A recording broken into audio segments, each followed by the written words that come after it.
In a sun-drenched alley, a mother leaves her little girl, Anna, with a seemingly simple instruction. A lollipop is offered, a sweet distraction with a promise of a quick return.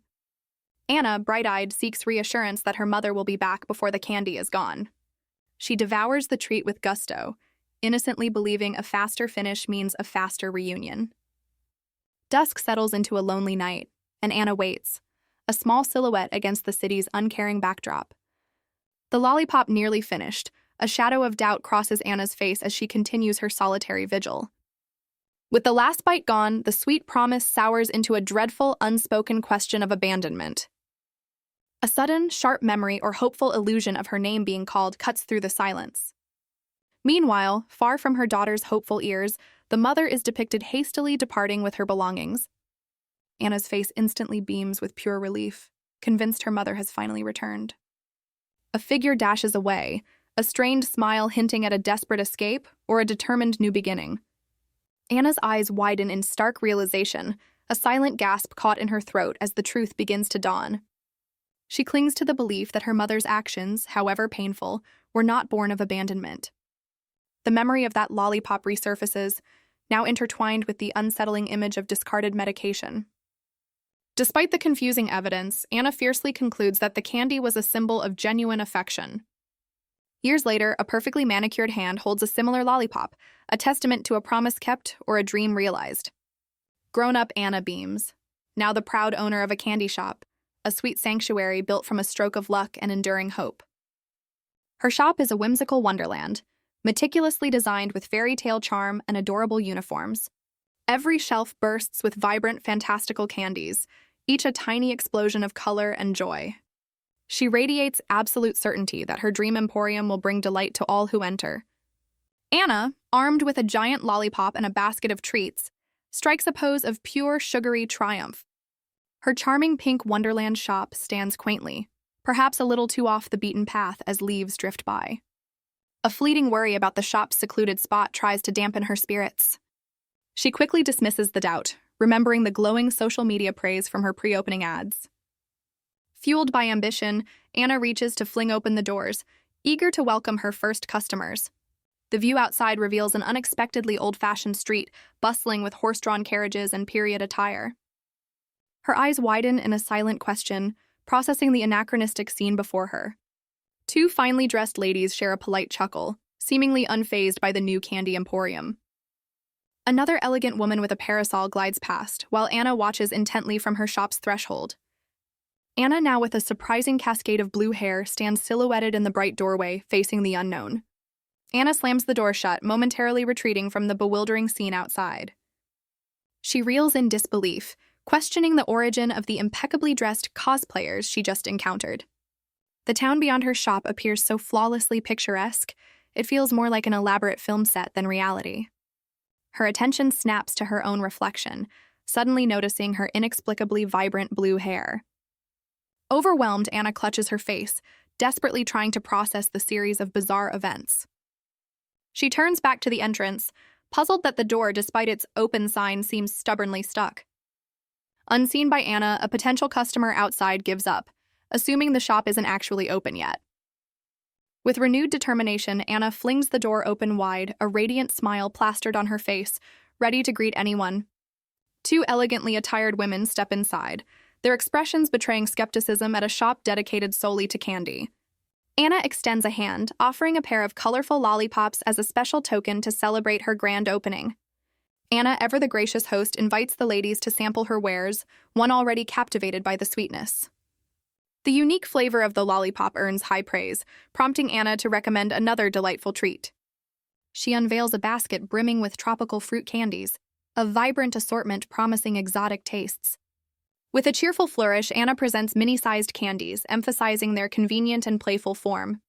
Both ladies are utterly enchanted, their senses delighted by the cute appearance and familiar, enticing fruit aromas.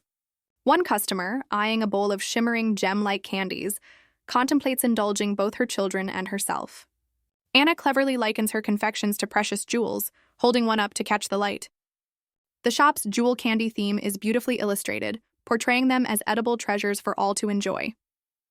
As her first patrons depart, Anna expresses her gratitude, hoping for their swift return to her sweet emporium. The satisfying clink of gold coins in her hand marks the successful first sale of her dream. Overwhelmed with emotion, Anna celebrates her first sale, hoping this bizarre, dreamlike situation is real. She inspects the gold coins, puzzled by their unfamiliar form and wondering about their true value. Anna remembers letting her first customers set the price, now second-guessing the amount. Peering through the window, she grapples with the impossible reality of her strange new surroundings. The truth dawns with a flourish. She somehow possessed a side character in a novel. A mystical, glowing book materializes, symbolizing her sudden transportation into a fictional world. She recognizes this classic transmigration trope, a common theme in stories she's read. In just one night, this fantastical premise has astonishingly become her undeniable reality. The town, now viewed from above at night, looks like a perfectly crafted, illuminated storybook setting. Anna takes a tentative step onto the cobblestone street, her quaint shoes marking her entry into this new world. Anna, overwhelmed, sighs under a gaslit street lamp, a mysterious man engrossed in a newspaper nearby. She approaches the stranger, desperately seeking to understand her current location and, more importantly, the year. The man, unfazed by her disoriented state, coolly considers her plea for information. He calmly reveals the date and location, April 7, 1786, in the Materly Empire, and even offers her the newspaper. Anna eagerly accepts the paper, her gratitude evident as she takes it from his hand. The name Matterly triggers a jolt of recognition. This place, this time, it's all terribly familiar. The shocking truth crystallizes. She's landed squarely in the prologue of the very novel she'd been reading. Her dramatic reaction doesn't go unnoticed as the man inquires about her well-being, witnessing her disbelief. Suddenly, Anna's despair morphs into pure elation, her eyes sparkling with an audacious idea. The stranger watches, a hint of amusement on his face, as Anna declares her candy shop is destined for greatness here. Anna, brimming with newfound purpose, joyfully proclaims her adventure is only just beginning, as the amused stranger observes. The mysterious man departs in a clattering carriage, leaving Anna to her grand ambitions on the cobblestone street. He unfolds the newspaper, revealing a headline speculating on the succession. Who will be the next crown prince? The article features a photograph of two distinct young men, the first and second princes, vying for the throne. The man's keen eye reflects a calculating mind, perhaps already weighing the odds of the royal contenders. Later, inside a lavish room, he queries his master about his prediction for the upcoming crown prince selection. Distracted by his earlier encounter, the man leans back, admitting he almost forgot his original purpose for being there. His master looks perplexed as the man cheekily suggests anyone would be sidetracked after meeting someone like Anna. A charming flashback shows a flustered Anna apologizing for wrinkling the newspaper she'd so eagerly accepted. A subtle smile plays on the man's lips, clearly captivated by the memory of the vibrant candy shop owner. The man chuckles to himself, finding Anna quite the enigma. The next morning, sunlight bathes Anna's charmingly pink candy shop. Inside, Anna takes stock, ensuring her popular jewel candies and stick treats are plentiful. With everything perfectly arranged, she surveys her sparkling sweet haven, ready for another day. Yet, a nagging feeling persists. She's sure there's something crucial she's overlooked. The bell chimes as new customers enter, and Anna greets them with her signature bright smile. A sudden realization strikes her. Anna isn't her name in this story. She beams, proudly introducing her establishment as Dorothy's Candy Store, a new identity for a new world. One customer finds Dorothy adorable, while her companion eyes the shop with disdain, expecting commoners' fare. The unimpressed lady scoffs at a shop dedicated to sweets, clearly concerned about dental hygiene. Dorothy cleverly reframes candy as a reward for good dental habits, even suggesting some are beneficial. She then presents a tray of glistening, pale blue candies, highlighting their practical use. The first customer marvels at their jewel-like beauty, while her companion notes a potent aroma. Dorothy reveals they are mint candies, ideal for a quick breath freshener on the go. The skeptical lady, now intrigued by the practical benefit, expresses interest in trying one, and Dorothy happily offers samples. Dorothy extends the tray, and the lady, figuring she has nothing to lose, decides to sample the mint. The lady thoughtfully pops the mint into her mouth, its cool essence beginning to work. To her own surprise and her companion's, she concedes that the mint candy is actually quite pleasant. Her friend enthusiastically agrees the mints are perfect for her, and the lady confirms she enjoyed the taste. As the lady decides to purchase a bag, Dorothy announces a grand opening special, a buy one, get one free offer on the long-lasting mints. The buy one, get one free deal sparks a buying frenzy, with one customer wanting 3 bags and the other escalating to 10.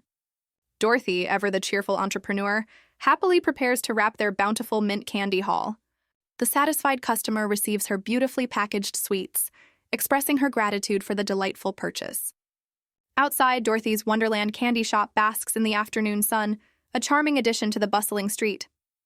The golden light illuminates the street as townsfolk stroll past the inviting facade of the sweet emporium.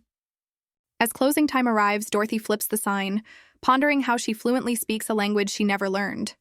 Standing before Wonderland, she finds the unfamiliar street surprisingly comforting, as if it were always meant to be. The romantic sunset cityscape captivates her, and she feels her adorable uniform perfectly complements the picturesque scene. Strolling along, Dorothy counts her earnings, 8 gold coins in 2 days, and questions if it's enough for survival. Determined, she decides to explore the neighborhood, assessing local shops and merchants before nightfall. A true business-savvy move. Dorothy recalls a past business venture that failed due to a poor location, a mistake she won't repeat. Now, fueled by determination, she believes hard work will guarantee her candy shop's success in this new world.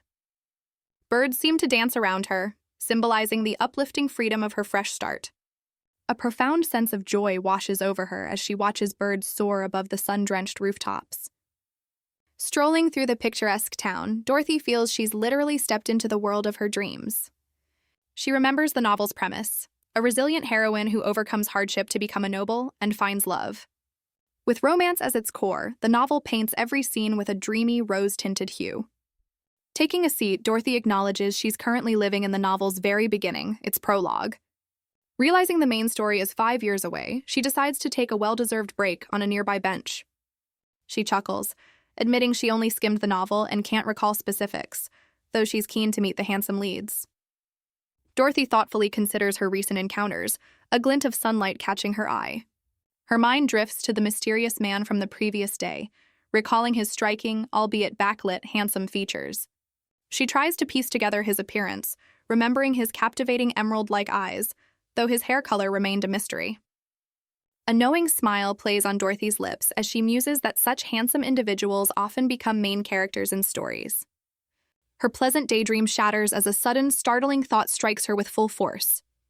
She gasps, realizing the man was Julian, a notorious side character, the underworld's child master plotting the royal family's downfall. Dorothy vividly recalls a scene from the novel's prologue. Julian, cloaked, scrutinizing a newspaper about the crown prince's succession on a dark street. Her memory sharpens, focusing on a crucial detail she had almost overlooked.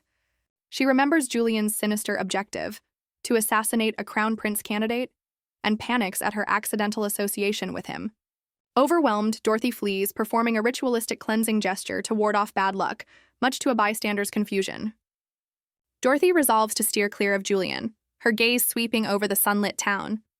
Night falls and a majestic palace stands silent beneath a luminous full moon. A shadowy blur zips across the face of the moon, hinting at clandestine movement. A cloaked figure, clearly up to no good, skulks near an ornate palace entrance. Inside, a lavishly decorated bed lies empty, bathed in the pale moonlight. The masked intruder brandishes a gleaming dagger, intent on a sinister task.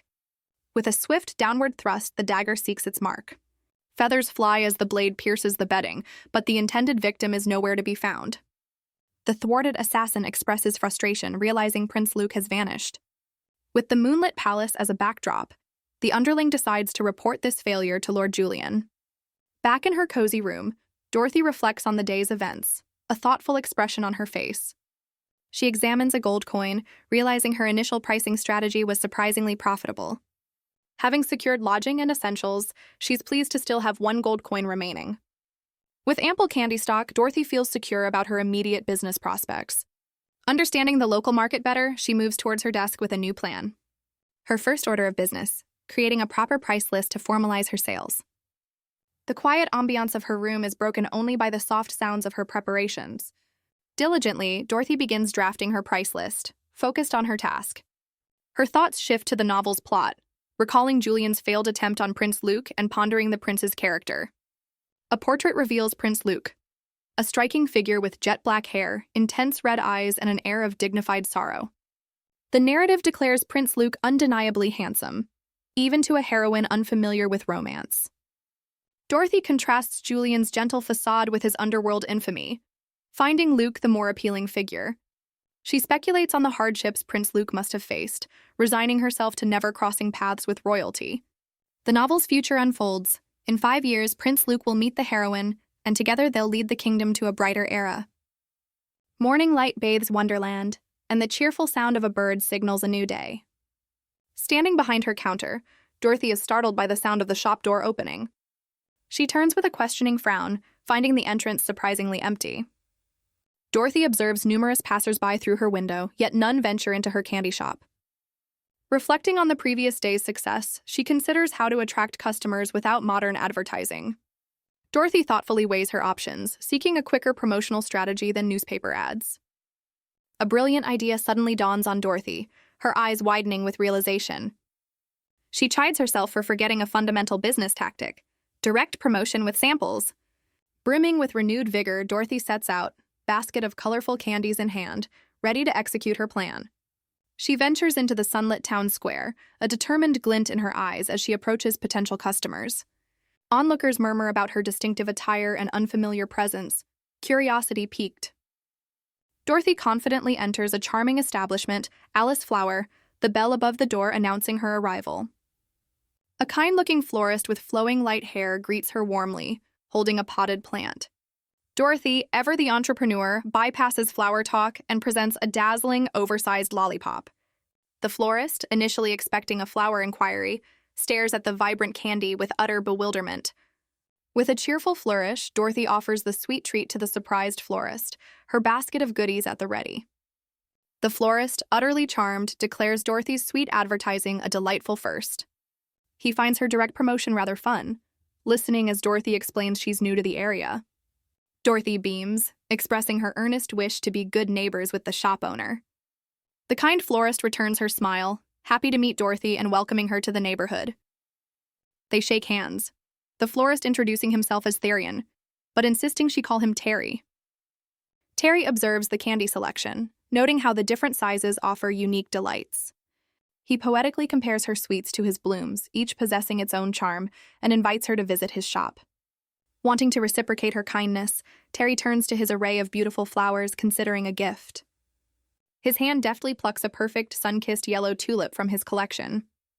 Terry thoughtfully suggests that candies and flowers share a common, delightful essence, much to Dorothy's surprise.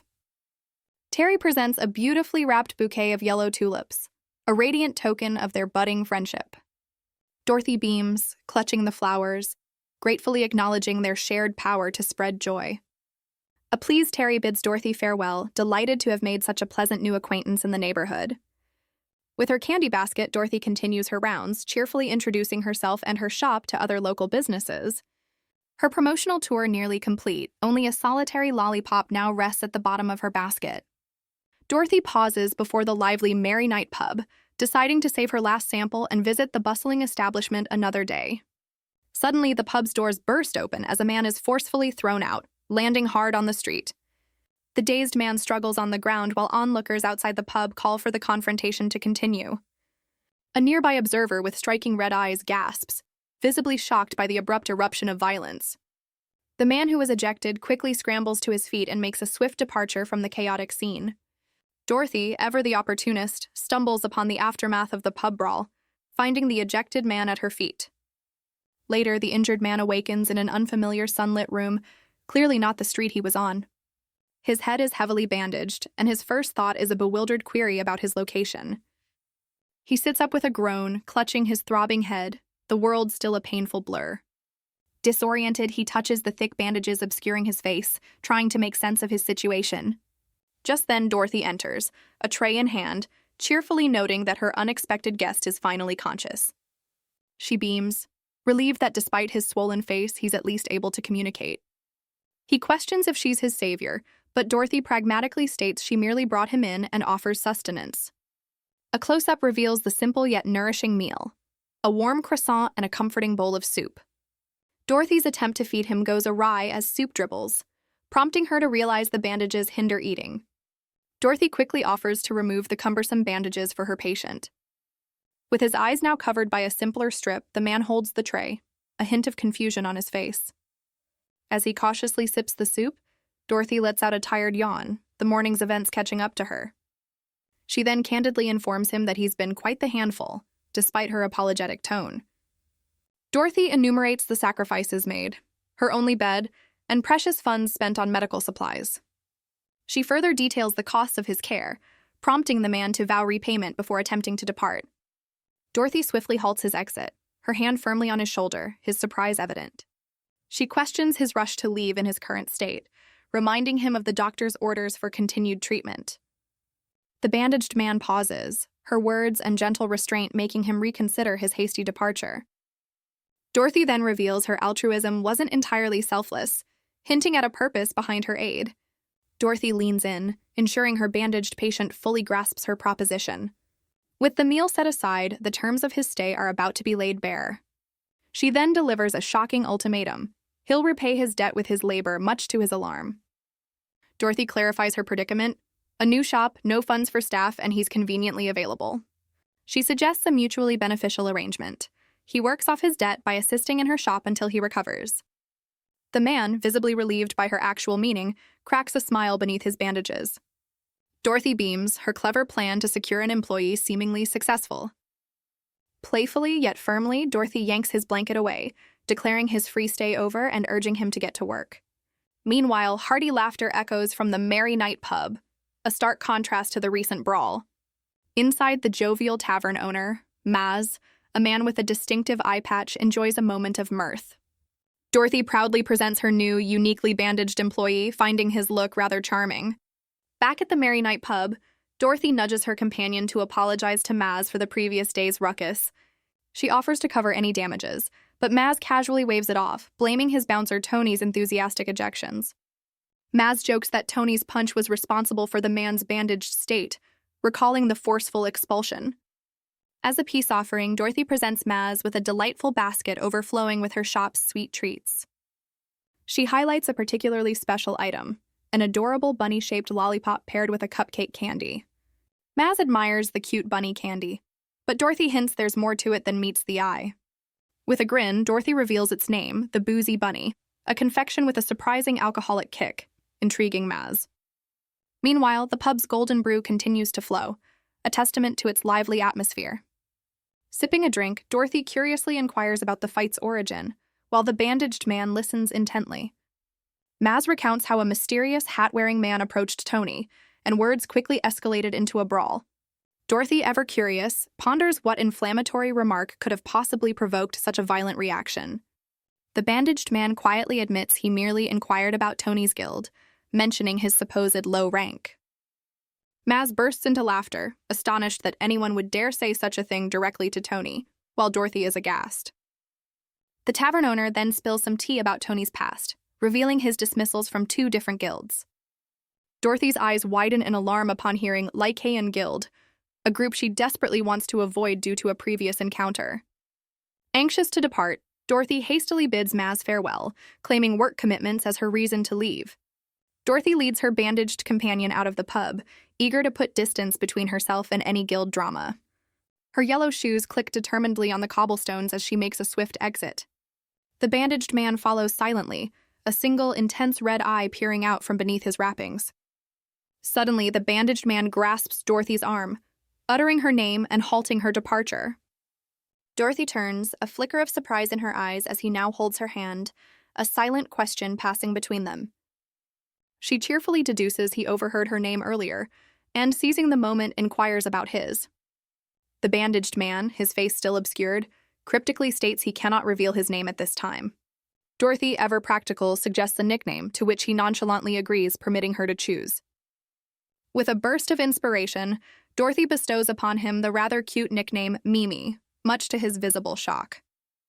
Her demeanor shifts, a serious glint in her eyes as she prepares to press him for information. Dorothy directly questions Mimi, demanding to know his true motive for approaching the guild member. They stand on a sunlit plaza, the weight of her question hanging in the air between them. Dorothy leans in slightly, her gaze unwavering as she repeats her pointed inquiry about his intentions with Tony. Dorothy stares intently at Mimi, awaiting his explanation with unwavering focus.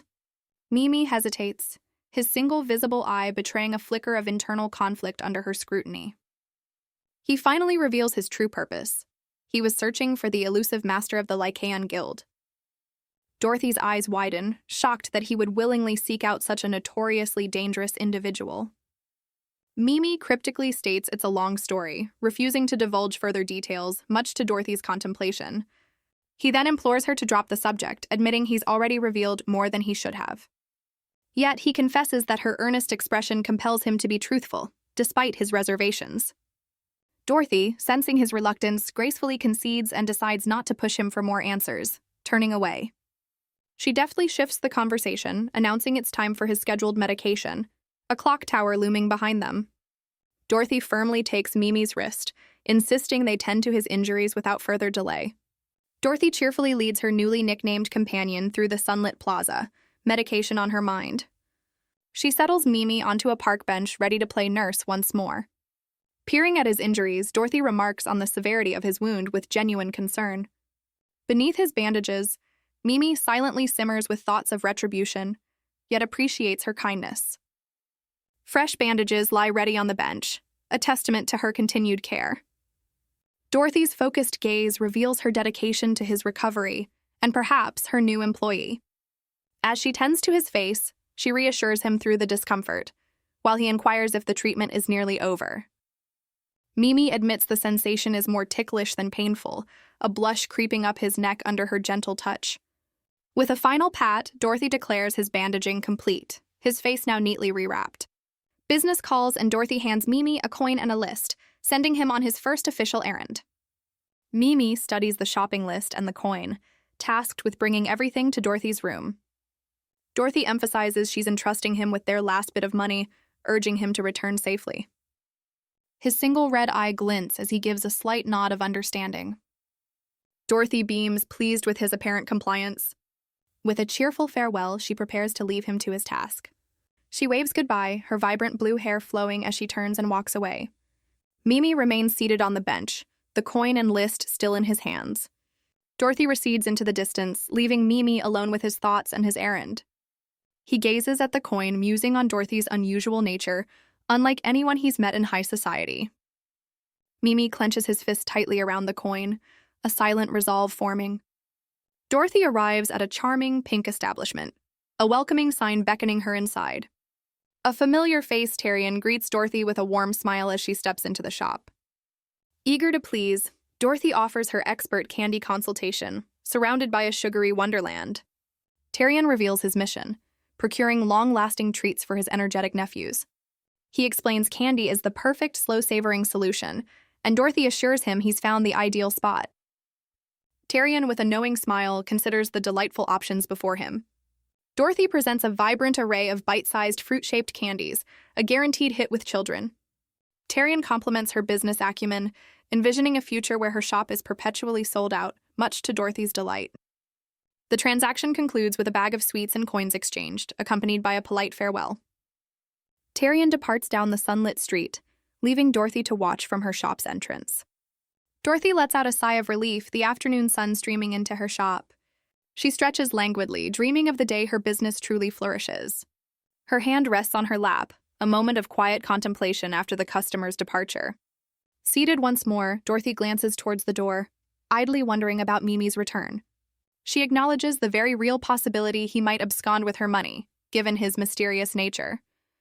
Yet a flicker of hope remains that her new, enigmatic acquaintance will prove trustworthy. Alone in her shop, she reflects on her new life in this unfamiliar town, surrounded by faces she barely knows. Her hands clasped together, a small gesture betraying her underlying anxieties about the future. Her gaze falls upon a bowl of her own confections, a spark of an idea igniting in her eyes. With a thoughtful expression, Dorothy selects a single gleaming piece of candy from the colorful assortment.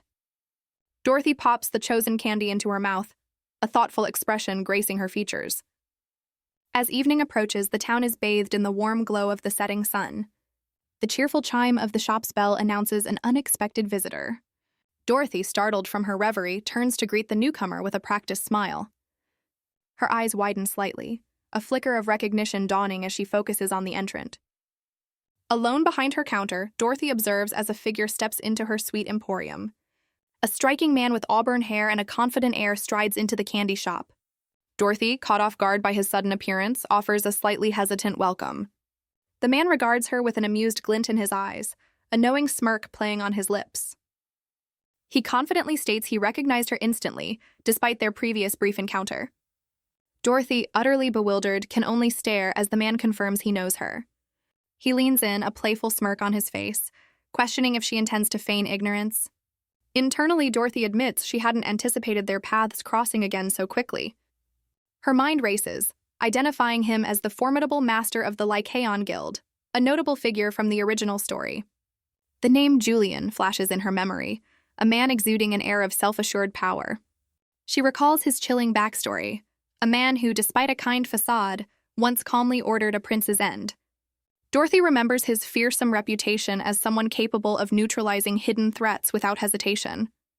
A lingering question about his past motives for targeting the prince surfaces in her thoughts. But a more urgent thought eclipses the past. What on earth is he doing in her humble candy shop? Julian, observing her prolonged, stunned silence, gently prompts her attention. Julian, with a charming smile, gently checks on Dorothy, explaining his visit is a simple greeting. Dorothy, flustered, tries to explain her earlier lack of recognition, confirming their previous encounter with the newspaper. She internally fawns over his good looks, simultaneously wishing for his swift departure to ease her nerves. Julian, ever confident, coolly accepts her unspoken admiration, claiming he's quite accustomed to such reactions. Dorothy, despite herself, can't help but be captivated by his appearance, especially in the shop's warm lighting. She internally likens his striking features to those of a romantic novel hero, momentarily lost in admiration. Her thoughts drift to the original story, wondering how much more dazzling the actual protagonist, Luca, must be if Julian is this impressive. Julian glances at the evening light, inquiring about closing time, to which Dorothy assures him the shop is still open. He admits his visit is driven by curiosity rather than a specific need, casually asking about her candy preferences. Julian then suavely suggests she select some flavors for him, leaving Dorothy to ponder her choices. Dorothy, ever the professional, presents a tray of her finest confections, inviting him to sample them. Julian, picking a single candy, teases her, questioning if her selection reveals her personal favorite. Internally, Dorothy freaks out, feeling this charming interrogation is far too much for a side character like her. Overwhelmed by his intense gaze, Dorothy can barely meet his eyes, while Julian remains coolly observant. Julian, with an air of refined nonchalance, brings the chosen sweet to his lips. Dorothy anxiously awaits his verdict, the tray of colorful hopes still in her hands. Julian, after a moment of contemplation, delivers an ambiguous review, a sly smile playing on his lips. Dorothy, masking her internal "I knew it" with a dazzling smile, prepares her next move. In a bold stroke of genius, or perhaps panic, Dorothy decides to gift him the entire sample tray, bagging it up. She cheerfully shoves the bag of freebies at a bewildered Julian, using closing time as her brilliant escape plan. With a forced farewell, Dorothy practically shoves the guildmaster out her door. Alone at last, she exhales deeply, the tension finally leaving her body. Leaning against the closed door, she silently vows to stick to less intimidating clientele. A fleeting thought crosses her mind. Perhaps she should have stood her ground more. She quickly dismisses this, recalling Julian's dangerous reputation and deciding her swift retreat was wise. Just as she relaxes, the door handle jiggles, sending a fresh wave of panic through her. Dorothy spins around, horrified at the thought of Julian's immediate return to her already closed shop. A voice from outside reminds her of a previous invitation, her eyes widening in realization. Peeking out, she finds not Julian, but the enigmatic Mimi, looking rather pleased. Mimi, still blindfolded, offers a gentle smile, having returned as requested. Mimi explains she completed her task and returned to check on Dorothy, who then ushers her in to prepare for the next day. Dorothy cautiously asks Mimi if she encountered a man in a fancy cloak, to which Mimi, still blindfolded, denies seeing anyone. Visibly relieved, Dorothy dismisses the man's importance, eager to shift focus now that he's apparently gone. United in purpose and adorable matching aprons, Dorothy and Mimi stand poised with brooms, ready to tackle the shop's cleaning. Mimi, broom in hand, momentarily wishes she'd stayed put in her room instead of volunteering for cleaning duty. The cleaning montage begins with sweeping, then transitions to Mimi effortlessly shouldering a large sack under Dorothy's watchful eye. Dorothy reminds Mimi to handle the candy shipment with care due to its fragility, and Mimi confirms her understanding. Observing Mimi's technique, Dorothy points out that while strong, her cleaning lacks a certain finesse. Dorothy can't help but marvel at Mimi's well-defined arm muscles, openly questioning their origin. Mimi coolly reveals her impressive physique is a result of sword fighting, casually stating muscle training trumps cleaning. Dorothy connects sword training to knighthood, questioning Mimi's past defeat and noticing a knight's insignia. Mimi, looking rather defensive, insists she intentionally lost their previous encounter. A tense silence hangs between them as Dorothy processes Mimi's surprising claim. Mimi hesitates, leaving her sentence unfinished and Dorothy in suspense. Changing the subject, Mimi awkwardly apologizes for her lack of cleaning prowess. Dorothy, ever resourceful, brightly suggests they put Mimi's impressive strength to work making candy instead. The scene shifts to candy preparation as sugar cascades into a large pot. The sugary concoction bubbles and boils, transforming into a golden, molten liquid. Dorothy, with a satisfied smile, carefully pours the thick, amber candy syrup.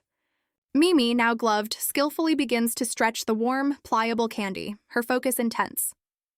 Mimi's gloved hands expertly roll the vibrant red candy, revealing an intricate design embedded within.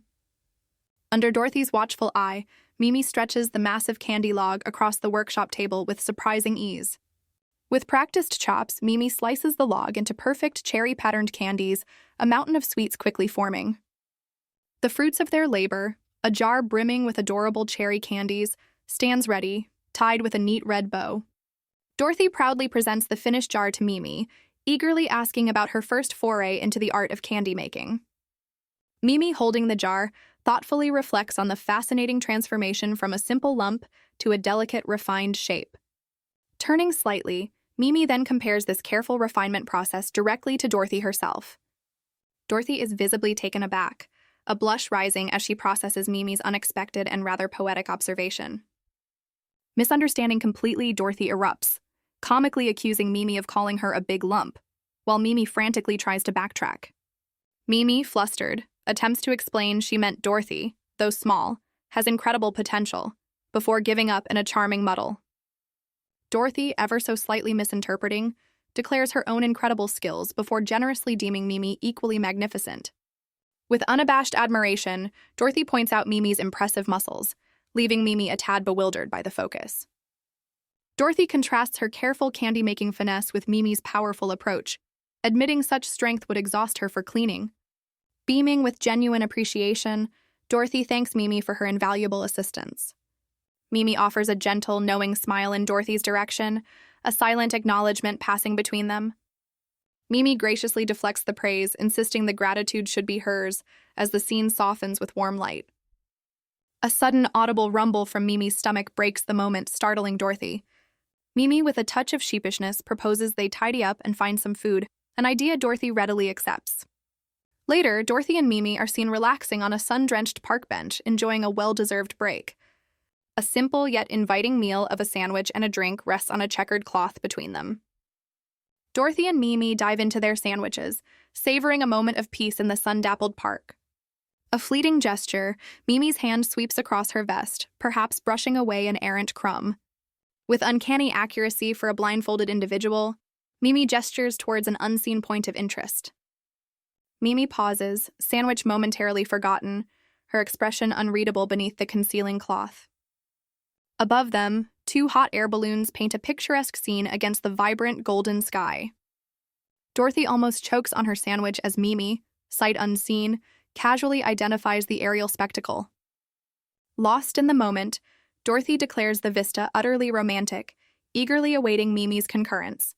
Mimi, however, appears to ponder if romantic is quite the word for their current park bench situation. Dorothy passionately details the town's romantic charms, from majestic architecture to gracefully soaring birds. Surveying the landscape, Dorothy admits this new town is winning her over, though a sliver of her heart remains elsewhere. Mimi, still blindfolded, has a moment of clarity, realizing the profound appeal of their current surroundings. She reflects that this new environment has opened her eyes to previously unnoticed details, a sensation she wishes to preserve. Dorothy, with a cheerful laugh, teases Mimi, suggesting her grand pronouncements make her sound like the city's ruler. A flicker of surprise crosses Dorothy's face as she questions Mimi's sincerity, while Mimi awkwardly dismisses the notion. Dorothy steers the conversation, asking about Mimi's former home, which Mimi cryptically describes as a stark contrast to their present, vibrant town. With a wistful expression, Dorothy elaborates that her previous life, though materially abundant, left her heart feeling hollow. Dorothy voices her deep appreciation for their current peaceful existence, hoping it endures, yet a shadow of worry crosses her face regarding the missing prince. Holding up a newspaper with a grainy image, Dorothy asks Mimi if she's ever seen Prince Luke, lamenting the poor quality only reveals his silhouette and hairstyle. Dorothy leans in, her eyes sparkling with excitement, sharing a popular rumor about Prince Luke's legendary handsomeness. Mimi erupts in a hearty laugh, much to Dorothy's surprise, who then questions if her enthusiastic remark was somehow amiss. Mimi, still amused, concedes Prince Luke isn't unattractive, though she personally doesn't find him handsome. Dorothy, intrigued, probes whether Mimi has encountered him, perhaps during a public appearance, but Mimi hesitates. Mimi casually dismisses the prince, asserting he's not particularly remarkable, just a prince after all. Dorothy passionately argues that as a potential crown prince, he'd shape the empire's destiny, then directly asks if Mimi supports Prince Luke. Mimi reveals Prince Luke's commoner lineage through his mother, contrasting him with the noble-blooded Prince Roam. Mimi then delivers a pointed critique, asserting that Prince Roam lacks strength. Dorothy, with unwavering conviction, declares her wholehearted endorsement of Prince Luke. Dorothy elaborates that Prince Luke's ascension would guide the nation correctly, and crucially secure her shop's future, as Mimi observes. A subtle smile plays on Mimi's lips as she acknowledges Dorothy's unique character. Mimi notes that even Dorothy's offhand remarks resonate with profound conviction, while Dorothy beams contentedly. Dorothy passionately proposes they pray for Prince Luke's ascension to protect their shop and the romantic city, with Mimi offering a simple affirmation. The next morning dawns, casting a bright light over the building where they reside. Inside, Dorothy awakens with a big stretch and a yawn, her long blue hair cascading around her. Still nestled in bed, Dorothy drowsily wonders if Mimi has woken up. Meanwhile, Mimi is already up and out of vanity, seemingly preparing for the day. Mimi gently touches her neck, a mysterious strip of paper visible on the surface before her. Gazing into the mirror, Mimi observes that the swelling on her face has subsided. She then splashes cool water onto her face, a refreshing start to her morning. Mimi picks up a small, smooth, light-colored object from the countertop. With damp hair slicked back and a bead of sweat on her brow, Mimi presents a serious, determined expression. Mimi eyes a fresh roll of bandages, a key part of her morning ritual. Now sporting a neatly applied bandage around her head, Mimi readies herself to leave the washroom. Her practical daywear is glimpsed as she moves towards the bathroom door. Suddenly, a frantic Dorothy materializes, desperately needing entry to the occupied room. Mimi, blindfold back in place, calmly steps aside, granting the agitated Dorothy access. With her urgent need addressed, Dorothy turns her full attention to the enigmatic Mimi. Dorothy reaches out, her fingers lightly brushing Mimi's shoulder as she looks up intently. An electrifying closeness develops as they stand face to face, Dorothy scrutinizing Mimi. The air practically sizzles as their faces draw incredibly near, a silent understanding passing between them. Impressed, Dorothy voices her admiration for Mimi's capability in tending to her own wounds. Mimi, with a hint of a blush, admits she surprisingly managed her own wound care. Dorothy reminds Mimi to apply ointment twice daily, observing the swelling has nearly vanished. With a bright smile, Dorothy informs Mimi that a fresh set of clothes awaits her. Mimi exits the washroom, heading towards the main living area. She picks up a garment, reflecting on how Dorothy always looks after her. Mimi's eyes widen in disbelief at the unexpected clothing choice. She holds up a pink shirt, utterly flabbergasted by its prominent heart pattern. The morning sun shines brightly over the town's picturesque rooftops. Elsewhere, a cheerful couple strolls arm in arm, embodying the town's pleasant atmosphere. Dorothy, now in her shop attire, beams, ready to welcome customers to her candy store. A new customer, clearly smitten, arrives at the shop, much to the chagrin of his unimpressed companion. The female customer explains she's seeking the shop's rumored specialty, edible perfume. News of Dorothy's unique confections is clearly traveling fast. Dorothy, ever the enthusiastic shopkeeper, eagerly calls for Mimi to assist with the new order. Mimi, now reluctantly clad in the heart-covered shirt and an apron, awkwardly presents a tray of goods. With a blush, Mimi invites the customer to make their selection from the offered treats. The female customer is utterly captivated by the display, while her male friend remains resolutely unenthused. Overwhelmed by choice, the delighted customer decides to purchase the entire stock. Dorothy beams, clutching her earnings, thrilled at the prospect of an early closing time. Mimi, visibly uncomfortable in the frilly attire, sheepishly asks if she can finally change her clothes. Dorothy playfully questions Mimi's sudden formality, noting Mimi's explanation about being cared for. Mimi insists she should be the one maintaining a respectful distance. Dorothy bursts into a cheerful laugh, conceding Mimi's point with delight. With a bright smile, Dorothy suggests they abandon formalities and just be friends. Mimi thoughtfully considers the word friends, a gentle smile gracing her lips. A wide, genuine smile spreads across Mimi's face as she declares Dorothy her one and only friend. Dorothy beams, her expression soft and appreciative of Mimi's heartfelt declaration. Mimi subtly leans closer, a silent, deliberate movement drawing her towards Dorothy. Dorothy's eyes widen slightly, her breath catching as Mimi closes the distance between them. Mimi's gaze intensifies, her uncovered eye locking onto Dorothy with profound meaning. Dorothy stares, utterly flabbergasted, a name escaping her lips as Mimi's true identity begins to dawn on her. The disguise drops, revealing Prince Luke, who looks just as surprised that Dorothy has recognized him. The scene pulls back, signifying Luke's silent admission that Dorothy has indeed uncovered his royal secret. Elsewhere, a grand ball is in full swing, nobles blissfully unaware of the unfolding revelations. A lady excitedly tells her friends she can finally achieve a perfect romantic moment, thanks to a certain new confection. Another noblewoman laughingly recounts her past struggles with awkward post-meal moments that ruined the atmosphere. Intrigued, a blonde lady asks for the popular item, only for the owner to propose an exchange for new information. The resourceful lady warns that the coveted product will soon be incredibly scarce, making it even more desirable. A red-haired woman eagerly offers a top-secret piece of gossip from her husband in trade for the item.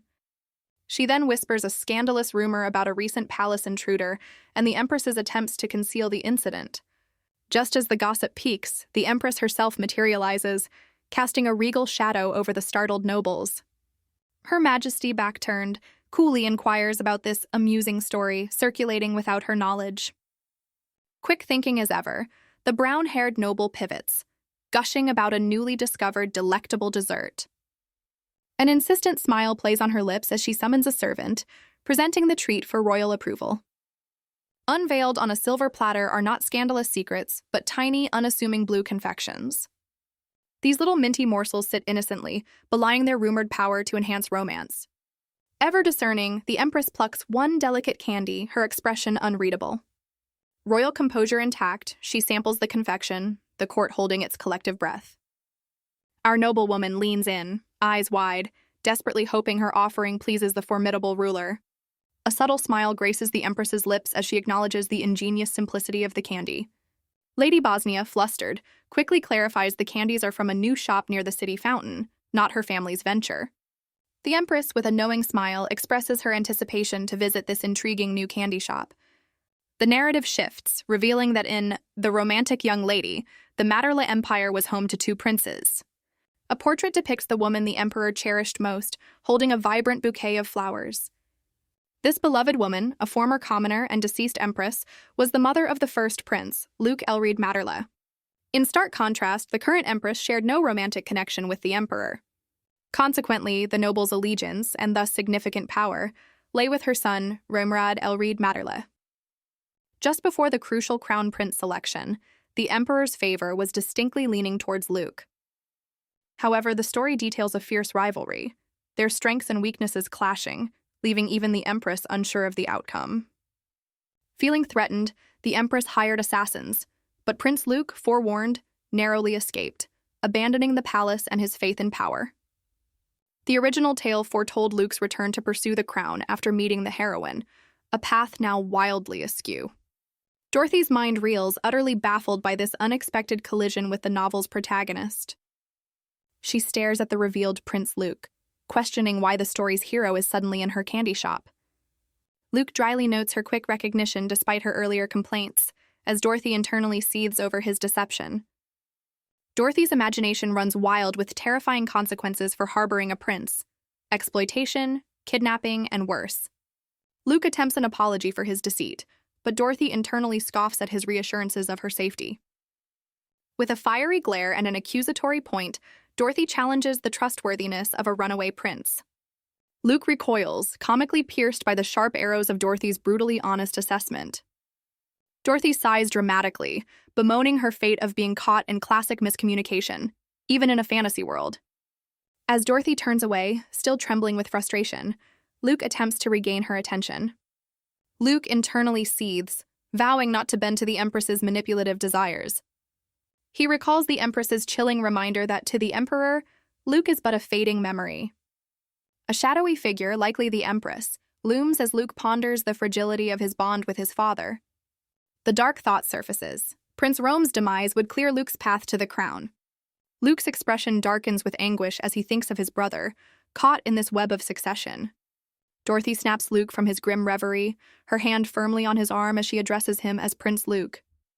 Her small hand rests on his heart-patterned sleeve, a stark contrast to his turbulent thoughts. Luke, startled by her touch and directness, attempts a flustered apology for his earlier deception. Dorothy, ever the pragmatist, dismisses his apology, demanding a promise instead with a knowing look. She extends her hand, proposing a deal, shrewdly noting he'll likely be her guest for some time. Dorothy declares she needs her friend Mimi, not the lofty Prince Luke, much to his surprise. She pragmatically decides that since persistent types always return, she might as well embrace the chaos. Luke appears genuinely taken aback, the concept of simple friendship echoing in his thoughts. With a dazzling smile, Dorothy extends her hand, offering to keep his secret in exchange for his future assistance. A subtle, intrigued smile plays on Luke's lips as he considers her audacious proposal. Luke charmingly accepts her deal, taking both her hands as they seal their new understanding. Dorothy's bright smile strains slightly, perhaps realizing the full weight of her bargain with the prince. She playfully suggests a friendship contract, which Luke eagerly agrees to sign, no questions asked. Luke examines the document with a curious blush, labeled innocuously as a friendship contract. The contract's fine print reveals clauses heavily favoring Dorothy, essentially making it a cleverly disguised servitude agreement. Luke eagerly asks for a pen, but Dorothy declares a mere signature won't suffice for their friendship. She then whips out an ink pad, proposing a fingerprint stamp for ultimate officiality, much to Luke's surprise. Dorothy, with a devilishly sweet smile, reminds him that fingerprints are, after all, forever. Luke, completely charmed or utterly clueless, beams and agrees it's a brilliant idea. With enthusiastic thuds, both their thumbs are firmly pressed onto the now legally and comically binding document. The scene transitions, heralding the dawn of a new day and a new dynamic. The next morning, Dorothy's voice echoes the shop's pristine philosophy. Cleanliness is paramount. Prince Luke, now Mimi the errand boy, cheerfully hauls heavy crates, fully embracing his new role. A sudden shriek from Dorothy about a bug sends her princely employee scrambling to the rescue. Luke gently presents the terrifying culprit, a harmless ladybug now perched on his finger. Luke, ever the charmer, proudly indicates the now subdued ladybug, a tiny trophy on his finger. Dorothy observes her princely employee, a paper bag clutched, her mind clearly whirring with thoughts. She internally muses that the fingerprint-sealed contract keeps him around, perhaps finding his true calling in candy sales, not royalty. Dorothy realizes his current, softer demeanor is because this is pre-novel Luke, explaining her initial failure to recognize the future protagonist. The narrative confirms her theory, stating the novel described young Luke as gentle and modest. A glimpse into his future shows a hardened Luke, forged by hardship and constant threats after fleeing the palace. Dorothy considers the classic romance trope, a cold hero thawed by a warm heroine, a path she's now intersecting. Looking at Mimi by the sunlit window, she feels a sense of relief at meeting him before his darker transformation. A chilling vision of a future, battle-scarred Luke appears, his sword stained, surrounded by a grim aftermath. His eyes blaze with a fierce, almost feral light, a stark contrast to the cheerful Mimi she knows. In her vision, future Luke's bloodied sword gleams menacingly as he vows to eliminate all his enemies. The vision continues, showing a battle-hardened Luke, marked by conflict, dispatching an adversary. Future Luke carves a path through his opponents, a whirlwind of deadly precision. His eyes, burning with a golden light, reflect the brutal trials that shaped this future warrior. He stands amidst the fallen, swearing to make someone pay for harming a person dear to him. Snapping back to reality, Dorothy glares, arms crossed, wondering what her princely employee has been up to instead of working. Luke, sensing her scrutiny, turns with a slightly worried expression, asking if something is amiss. He then gently presents his cupped hands, revealing a tiny, buzzing bumblebee. Dorothy stares, identifying the creature, while internally debating whether to evict her slacking prince. Her irritation softens as she observes the seemingly weak bumblebee, now finding it rather endearing and worrying for its well-being. Dorothy internally marvels at how this kind soul could transform so drastically in the main story. She gazes at his profile, reflecting on the immense hardships he's evidently endured. The pair focus on the bumblebee cupped in Luke's hands, his expression one of gentle concern. Near the window, Dorothy observes the bee, deducing its wings are intact but it's likely low on energy. Luke turns to her as she tells him to wait, a thoughtful idea sparking in her mind. A match flares, gently heating a spoonful of shimmering golden candy. A thin wooden stick is then dipped into the now molten, fragrant concoction. The sweet offering is carefully extended towards the tiny, waiting bumblebee. Dorothy and Luke watch with shared delight as the little creature eagerly accepts the sugary treat. The bee visibly perks up, Dorothy internally crediting her all-natural, flower-scented candy. The re-energized bumblebee takes flight, buzzing away into the sunlit foliage. Dorothy and Luke stand by the window, watching the tiny creature disappear, a quiet understanding between them. Luke gazes at Dorothy, visibly impressed by her simple yet profound act of kindness. She playfully downplays his awe, but he clearly finds her compassion extraordinary. His thoughts darken, recalling an upbringing where he was taught only to inflict harm and eliminate others. He reflects that no one in his past ever showed him how to care for something so small and helpless. Dorothy looks at him, a hint of surprise and perhaps understanding dawning in her expression. She shyly explains that her mother taught her the value of such gentle actions. Unbeknownst to her, a little smear of golden candy clings to her fingertip. Luke leans closer, his gaze soft as he points out the sweet remnant on her finger. Luke gently suggests she clean the candy from her finger, their faces mere inches apart. Their intimate moment is shattered by a thunderous banging on the shop's front door. Annoyed, Dorothy and Luke turn as a voice outside announces messengers from the palace demanding entry. Dorothy, incensed, vows that palace or not, no one will get away with damaging her precious shop door. She throws open the door, ready to confront the culprits, only to find 3 imposing figures in uniform. Luke swiftly pulls Dorothy behind him, protectively shielding her from the unexpected visitors. Now sporting a paper bag over his head, Luke boldly asks the palace messengers their business, much to Dorothy's astonishment. From behind his makeshift disguise, Luke's eyes narrow as he questions their aggressive approach. One messenger, addressing the paper-bagged figure, asks if he's the owner, while Dorothy timidly pipes up from behind. The messenger presents an ornate, wax-sealed invitation, commanding them to kneel and accept the Empress's summons to a tea party. Dorothy gasps in disbelief at the mention of the Empress, while paper-bag Luke kneels to accept the royal summons. With the messengers gone, a closed sign hangs on the shop door, the afternoon sun filtering through. Inside, Dorothy examines the invitation, trying to convince Luke it's her candy, not him, that caught the Empress's eye. A stark thought bubble pops up, ominously suggesting the invitation could be a dangerous trap. Luke worries his cover is blown, but Dorothy reasons they'd have arrested him on the spot if it were a direct threat.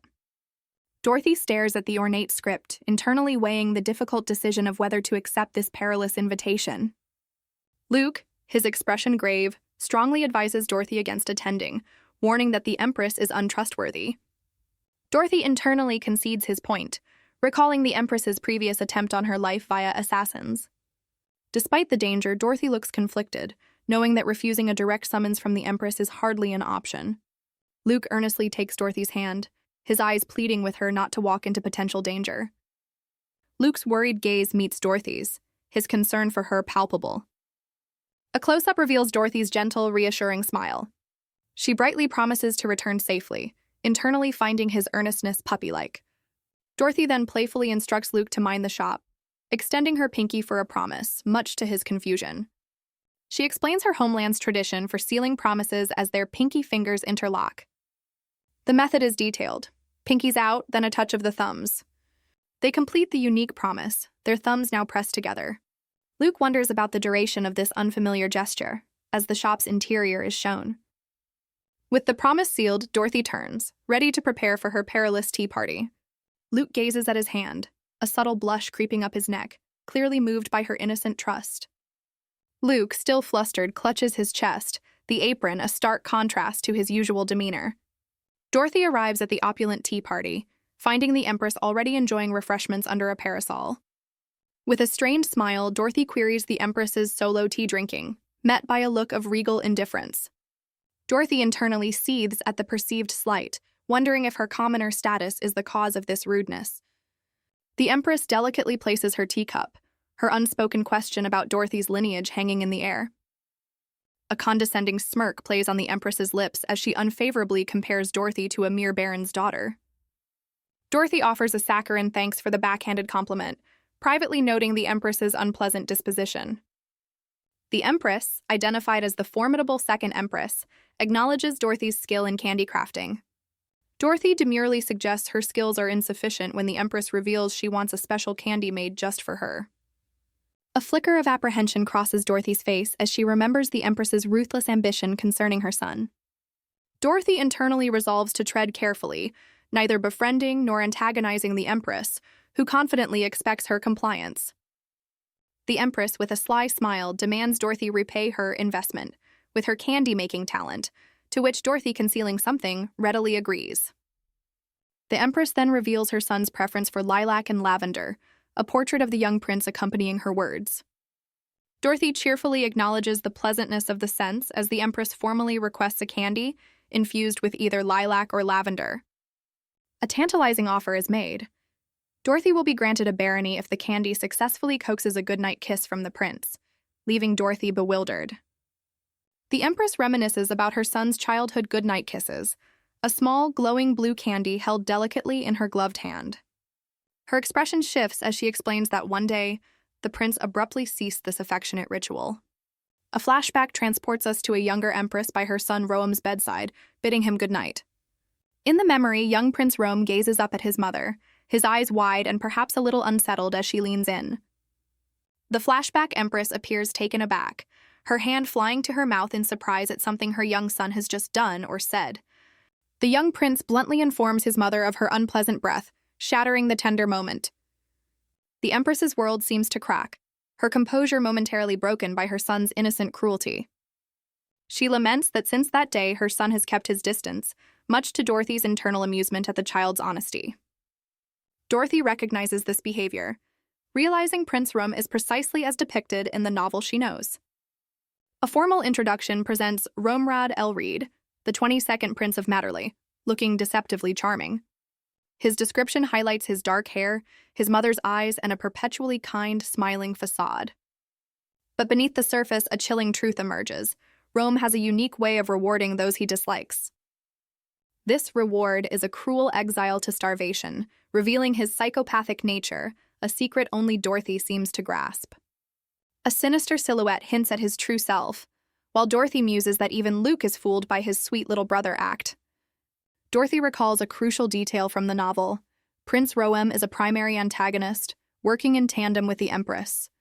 Dorothy muses that the Empress's core motivation remains her son's ascent to crown prince. The Empress, ever so confident, grants Dorothy a week to deliver the magical candy. With a dazzling smile, Dorothy accepts the challenge, promising her utmost effort. Her carriage rumbles away from the opulent palace, the mission now officially underway. Gazing out, Dorothy considers the Empress's maternal yearning for a connection with her son. A chilling realization dawns. Prince Roam's bad breath complaint was a calculated, cruel fabrication.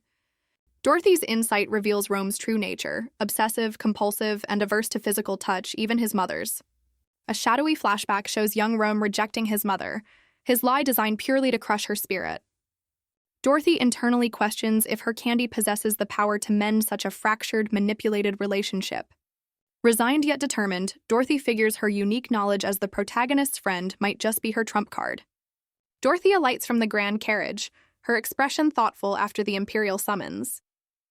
Outside, two figures with paper bags for masks anxiously await, one pacing restlessly. One bag-headed sentinel audibly reacts, his eyes widening through the cutouts upon recognizing Dorothy. He bolts towards her, questioning her presence by the extravagant royal coach.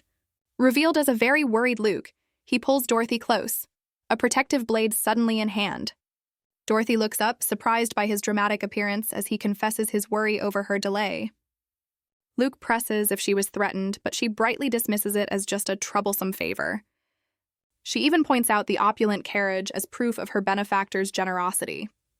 Still masked, Luke keeps Dorothy protectively near, his concern palpable despite the paper bag. A telltale blush spreads beneath Luke's makeshift disguise, betraying his flustered state at their closeness. Luke, still sporting his paper bag, awkwardly coughs, clearly discomfited by their closeness, while Dorothy averts her gaze. Dorothy, ever practical, brightly suggests they head home, mentioning the store cleaning to break the charged silence. Night descends upon the city as they presumably make their way back to their lodgings. Water streams into a waiting bathtub, signaling a moment of respite and cleansing after a long day. Later, Dorothy sits pensively on her bed in her nightgown, a book resting beside her. A mischievous glint appears in Dorothy's eyes as she ponders the implications of sharing a living space with a man. Her amusement fades as she acknowledges a growing awareness of her world's tangible reality beyond its fictional origins. A dreamy recollection surfaces, focusing on the comforting sensation of leaning against Luke's strong physique. Dorothy beams with a happy sigh, internally praising the undeniable charm of the novel's protagonist. Her pleasant reverie is interrupted as Luke enters, offering a polite apology for his delay. Dorothy's eyes widen in surprise, a blush creeping up her cheeks at the unexpected sight. Luke, impressively built and clad only in a towel, casually tells her to hurry and use the shower. Submerged in bubbles, Dorothy ponders the implications of sharing a room with such a man. She then mentally congratulates her past self for this living arrangement, a triumphant arm raised. Dorothy internally praises her impeccable taste, admiring Luke's undeniably top-tier physique. She continues her silent appreciation, noting he's not just handsome, but also reliable and capable. Stretching contentedly in the suds, Dorothy declares him the best houseguest imaginable. Peeking over the mountain of bubbles, her expression turns thoughtful once more. A wave of reassurance washes over her. She concludes she has absolutely nothing to fret about. Elsewhere, a cheerful blonde man in an apron proudly presents a fresh bundle of lavender. Dorothy beams, receiving fragrant lavender from the cheerful blonde florist, Ethan, whose nephews apparently loved her previous confections. Ethan, ever the curious shopkeeper, inquires if this exquisite lavender is destined for her magical candy. Indeed, Dorothy confirms her plan, a beautiful bouquet of lavender, her current prized ingredient. She elaborates on her vision, lavender and mint, a refreshing and fragrant combination for her next creation. Ethan, clearly impressed, promises to be first in line when her new candy is ready. A sudden cough from a paper bag-headed Luke interrupts their friendly chat, Dorothy turning in surprise. Luke, now unmasked and looking rather serious, learns this lavender candy is a special custom order, not for general sale. He firmly suggests they depart, and Dorothy, lavender in hand, readily agrees. Ethan watches them leave, a thoughtful expression on his face as he murmurs he'll return soon. As they walk away, Dorothy can't help but notice Ethan's striking resemblance to a prince she once saw depicted. Dorothy internally dismisses the prince theory, cheerfully vowing to simply restock the lavender instead. She then frets over Luke's unmasked face, suggesting a disguise, but he confidently assures her of his anonymity. Luke elaborates, citing a grainy newspaper photo and his obscurity to anyone outside palace regulars. Dorothy, with a sly smile, reminds him that night patrols still warrant a degree of caution. Luke, lavender in hand, turns slightly, his expression unreadable as he processes her words. Later, back in their shop in aprons, Luke voices his suspicion about a rift between Rome and the Empress. He muses that Rome's supposed pure-heartedness might have led to an unintentional slight against his mother. Dorothy, clutching her lavender, privately refutes this, deeming Rome more of a pure psychopath. Luke, sensing her disquiet, dons a concerned expression and asks if she's all right. His gaze intensifies as he questions the true nature of Dorothy's relationship with the Empress. Dorothy, with a knowing smile, directly asks Luke if he's concerned about her. Luke admits his worry but assures her he won't interfere if she doesn't want his help, to which Dorothy quickly objects. He clarifies his reluctance to fight Rome for the throne, expressing a desire not to harm his half-brother. Luke believes Rome shares the sentiment but points out the Empress's differing agenda, which Rome cannot easily oppose. Internally, Dorothy lauds Luke's pure heart, lamenting her inability to expose Rome's villainy without concrete evidence. With renewed determination, Dorothy reaffirms her allegiance to Luke, insisting on offering her support. A grateful smile graces Luke's lips as he thanks her, expressing hope that her candy will aid their cause. Dorothy inwardly marvels at Luke's kindness, as he wishes for the Empress and Rome's relationship to remain intact, despite the personal cost. The scene transitions to a majestic, sun-drenched palace, signifying the imperial backdrop of their concerns. A pristine white plate is presented, adorned with delicate lavender candies, fresh mint leaves, and a sprig of lavender. The Empress, ever so regal, questions the swiftness of Dorothy's candy creation, while Dorothy humbly states she tried her best. With a chilling ultimatum, the Empress warns Dorothy of dire consequences for her shop if the candy fails. Dorothy internally fumes at the Empress's dismissive attitude, who declares she doesn't even want to see her face. Undeterred, Dorothy brightly inquires if success means seeing the Empress again, who confirms a title awaits. Dorothy coolly declines the offer of a title, uninterested in high society, prompting the Empress to guess she wants gold. With sparkling eyes, Dorothy boldly requests a house in a prime location as her special reward. The Empress appears momentarily surprised by Dorothy's audacious yet specific demand. A subtle, almost imperceptible smile plays on the Empress's lips, intrigued by the candy maker's nerve. Later, the Empress, clad in nightwear, stands thoughtfully before imposing double doors. Inside, the Empress continues her contemplation, a finger to her chin as she ponders her next move. The Empress, a determined glint in her eye, approaches Rome's chambers. She enters with a soft click, announcing her presence to her son, Rome, who stands with his back to her. Rome turns, a seemingly pleasant smile gracing his features as he faces his mother by the moonlit window. He expresses surprise at her visit given her busy schedule, but she explains it's the only way to see him. Rome embraces his mother, apologizing for his absence due to filling in for his older brother. The Empress returns the embrace, assuring him she understands his preparations to become emperor keep him occupied. Over her shoulder, Rome's eyes reveal a chilling, calculating look, belying his gentle words. He pulls back slightly, noting a curious lavender and mint scent on his mother, which she confirms isn't perfume. The Empress admits she's felt lonely due to his recent distance, while Rome remarks on the surprisingly good scent combination. She fondly recalls his always keen sense of smell and taste, even as a child. The Empress, in a display of maternal care, suggests Rome rest, promising a good night's secret by his pillow. Rome, with an unsettlingly placid smile, readily agrees to his mother's bedtime ritual. Their embrace is framed through the window, a seemingly tender moment under the palace moonlight. After bidding each other good night, the Empress departs, leaving Rome alone in his grand chamber. The promised secret is revealed, a plate holding Dorothy's distinctive lavender candies. Rome, now seated and alone, picks up one of the small purple confections with a contemplative air. He brings the lavender candy to his lips, poised to taste the treat his mother left behind. A chillingly satisfied smirk spreads across Rome's face as the candy's unique flavor registers. Later, Rome soaks pensively in a steaming bath, the moonlight streaming through the window. With eyes closed, he exhales deeply, seemingly affected by more than just the warm water. Rome's crimson eyes narrow as he contemplates the candy's effect, a single name echoing in his mind. His internal monologue reveals a sinister hope that the lavender candy proves unpalatable to someone specific. The scene shifts to a lavish palace ballroom, teeming with elegantly dressed nobles. At a well-appointed table, a lady comments on the Empress's unusually cheerful disposition. The Empress, with a knowing smile, demurely dismisses the observation, though her eyes betray a secret satisfaction. She attributes her good mood to the pleasant weather and the peaceful enjoyment of her subjects. In the bustling ballroom, couples twirl gracefully, the epitome of high society revelry. Two young ladies at the Empress's table excitedly speculate if her good mood is due to positive developments concerning Prince Rome. They gush over Rome's recent attentiveness, thrilled he even deigned to dance with them. The Empress, overhearing their chatter, takes a delicate sip from her glass, a picture of serene contentment. The Empress internally notes the shifting allegiances, as young ladies now clearly favor Rome over Luke. She's relieved Rome is finally charming the noble women, securing crucial allies for his ascent. Rome, ever the charmer, effortlessly captivates a young lady on the dance floor. His crimson eyes, however, betray a keen observation, scanning beyond his dance partner. The young noblewoman, completely smitten, beams under Rome's focused attention.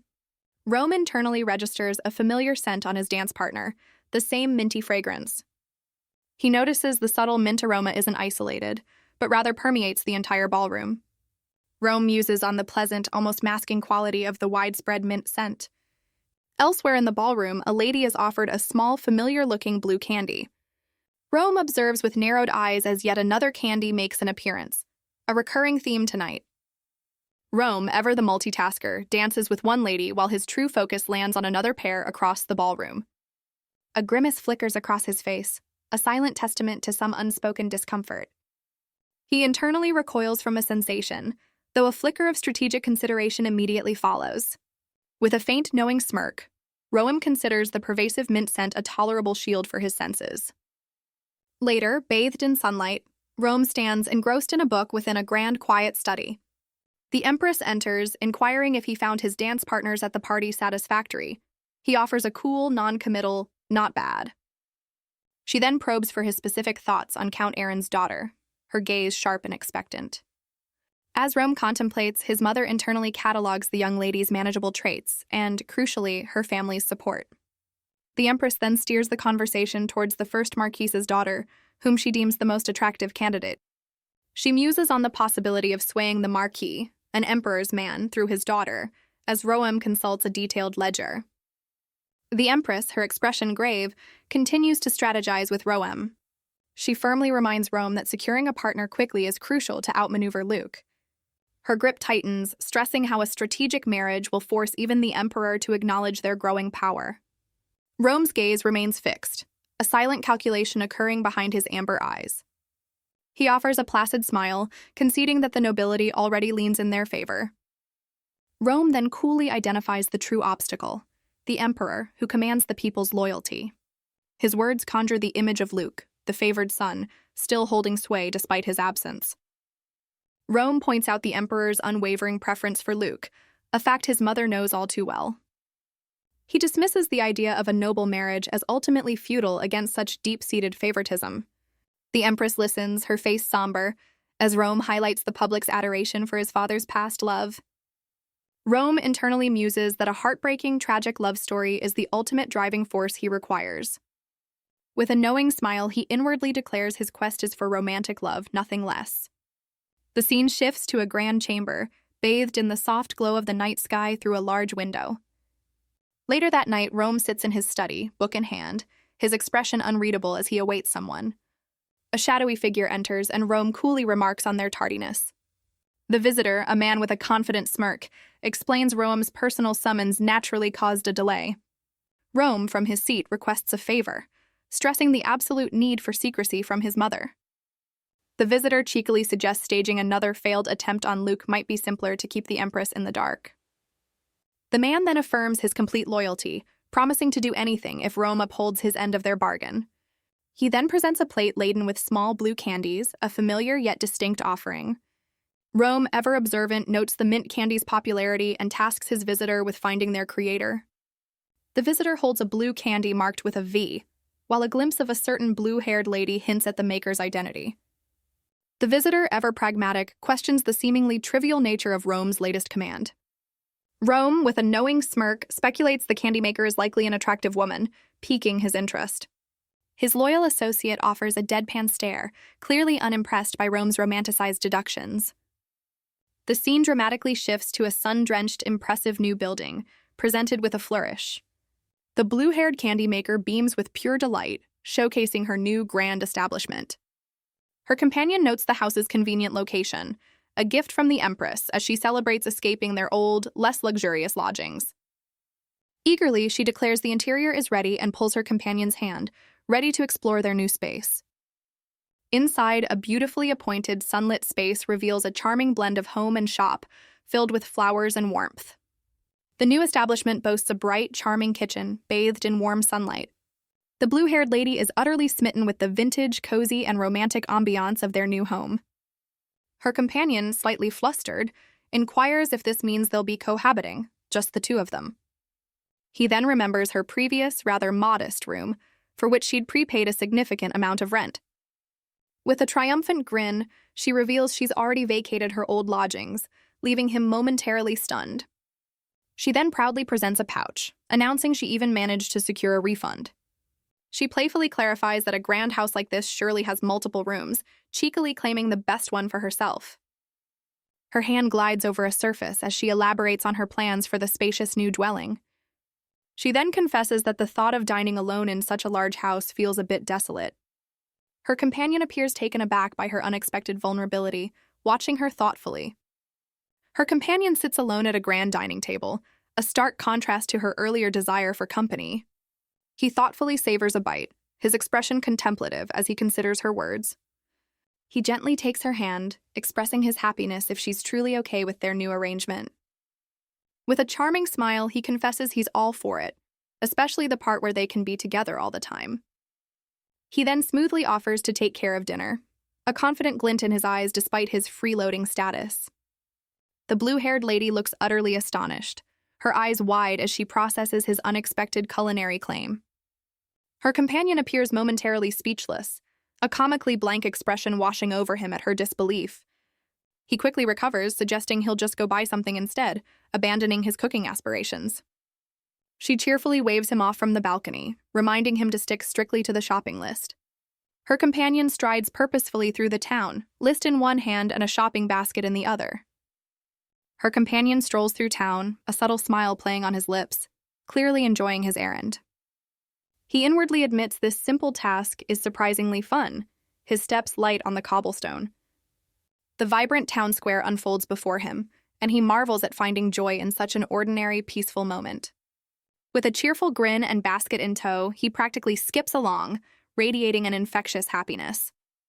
Suddenly he halts, an idea sparking in his amber eyes, his cheerful demeanor shifting to thoughtful. He finds himself standing before a charming establishment named Alice Flower, its facade adorned with blooms. A friendly florist with kind eyes greets him warmly, a beautiful bouquet already in hand. The florist, a touch surprised by his direct gaze, inquires if he's looking to purchase flowers. The companion, however, has a different query, his expression turning earnest as he prepares to ask. He cuts straight to the chase, unexpectedly asking the florist about their culinary skills. The florist, with a dazzling smile, confidently declares her culinary skills are her true masterpiece, even beyond flowers. Her companion is visually thunderstruck, his amber eyes wide with disbelief at this sudden revelation. The scene transitions to their impressive new abode, now glowing under a picturesque sunset. Inside, a modest collection of groceries and some sandwiches sit on the table, a temporary meal solution. The blue-haired lady presents a beginner's cookbook, admitting her plan to finally practice her own cooking. She confesses, with a hint of resolve, that she had intended to be the one preparing their meals. While he unpacks, she privately reflects on her busy schedule and worries he might assume she's a terrible cook. Her demeanor shifts to cheerful relief as she playfully pats his shoulder, seeing his cooking interest as a win-win. With a brilliant smile, she enthusiastically offers to sponsor all his practice ingredients. He grins, accepting the challenge and promising to try his hand at cooking something for them the next morning. A bright new morning dawns, sunlight flooding into their cozy abode. The blue-haired lady awakens with a contented stretch, ready to start the day. A curious sound from downstairs draws her attention, a rhythmic stirring. She peeks into the kitchen, wondering if her companion is already attempting his culinary debut. Her eyes widen in utter shock at the unexpected sight before her. Her companion, clad only in an apron, is indeed cooking, leaving her completely flustered by his lack of attire. He sighs, finding the task of cooking surprisingly arduous. He continues to stir the pot, admitting to himself that this cooking business is tougher than anticipated. With a determined but strained expression, he acknowledges the sheer effort involved in preparing a meal. The blue-haired lady clears her throat, a mix of amusement and embarrassment coloring her features as she observes him. Her companion lets out a weary sigh, beads of sweat forming as he toils over the stove. She observes him, a blush creeping up her neck, finding his culinary struggles and physique equally distracting. Announcing her presence with a delicate cough, she startles him into a morning greeting, her own composure slightly ruffled. She playfully questions his revealing cooking attire and apparent difficulty, to which he explains his post-shower haste. He admits underestimating the effort for a first attempt, just as she leans in for a closer inspection of his creation. She eagerly takes a taste, only to recoil slightly from the unexpected heat of the spoonful. Instantly, he's by her side, his brow furrowed with concern as he checks if she's all right. He gently reminds her to be cautious with hot food, anxiously asking if she burned herself. Brushing off the minor incident, she beams, proclaiming his first culinary attempt a surprising and delicious success. Seated at the table, he expresses doubt about his own cooking, but she reassures him it's wonderful, attributing his uncertainty to a palate accustomed to royal fare. He boldly declares his new breakfast duties, vowing to one day outshine even the palace chefs. She beams, placing her culinary faith entirely in his ambitious hands as they enjoy their meal. The scene transitions to an adorable pastel pink establishment named Wonderland. A stern-looking man with striking reddish-purple hair appears, arms crossed with a serious demeanor. This new figure stands pensively outside, contemplating something with a thoughtful frown. He internally admits an unsettling feeling about a seemingly straightforward request he's received. He mulls over his alliance with Prince Rome and the prince's cunning, just as a closed sign on Wonderland catches his eye, prompting thoughts about an unconventional choice for a crown princess. Elsewhere, a dark-haired man with a knowing smile speculates that the woman in question is likely quite beautiful. The reddish-purple-haired man's critical assessment of her appearance is abruptly cut short by an approaching voice. Suddenly, the blue-haired lady herself appears, radiant and holding a lovely bouquet of lavender. The blue-haired lady appears, a vision in yellow, clutching a bouquet of lavender with a bright smile. The reddish-purple-haired man looks on, slightly taken aback, as she explains her errand at the florist's. She elaborates that her ingredient run caused Wonderland to open a little later than usual.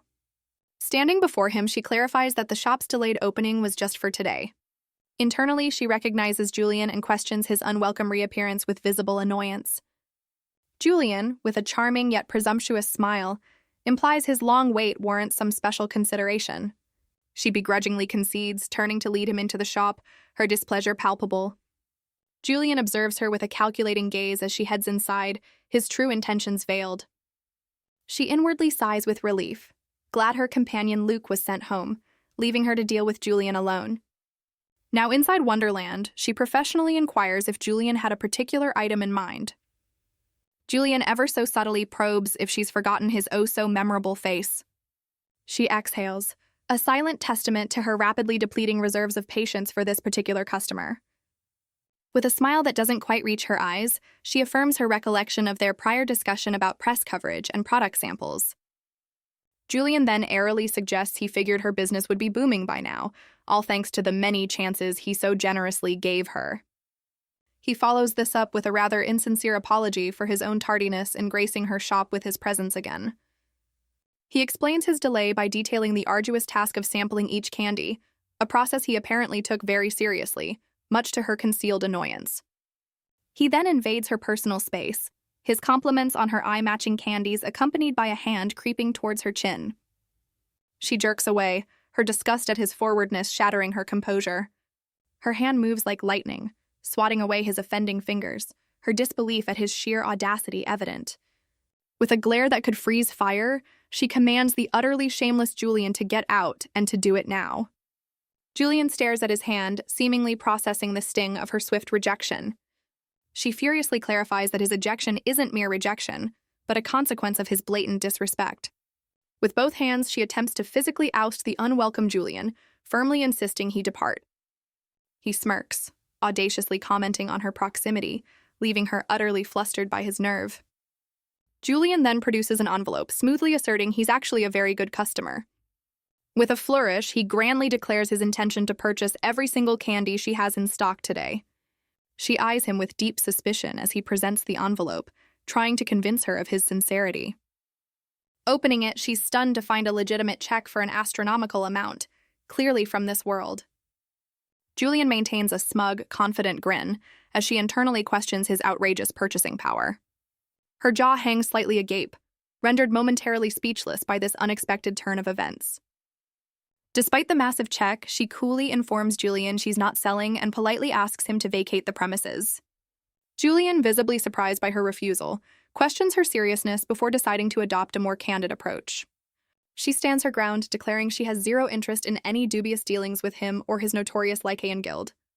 Her worldly experience, she explains, has sharpened her instincts for spotting trouble, a skill honed by navigating unfamiliar territories. With finality, she reiterates her wish for him to depart, making it clear their association is over. Julian's demeanor shifts, his eyes narrowing as he processes her unwavering rejection.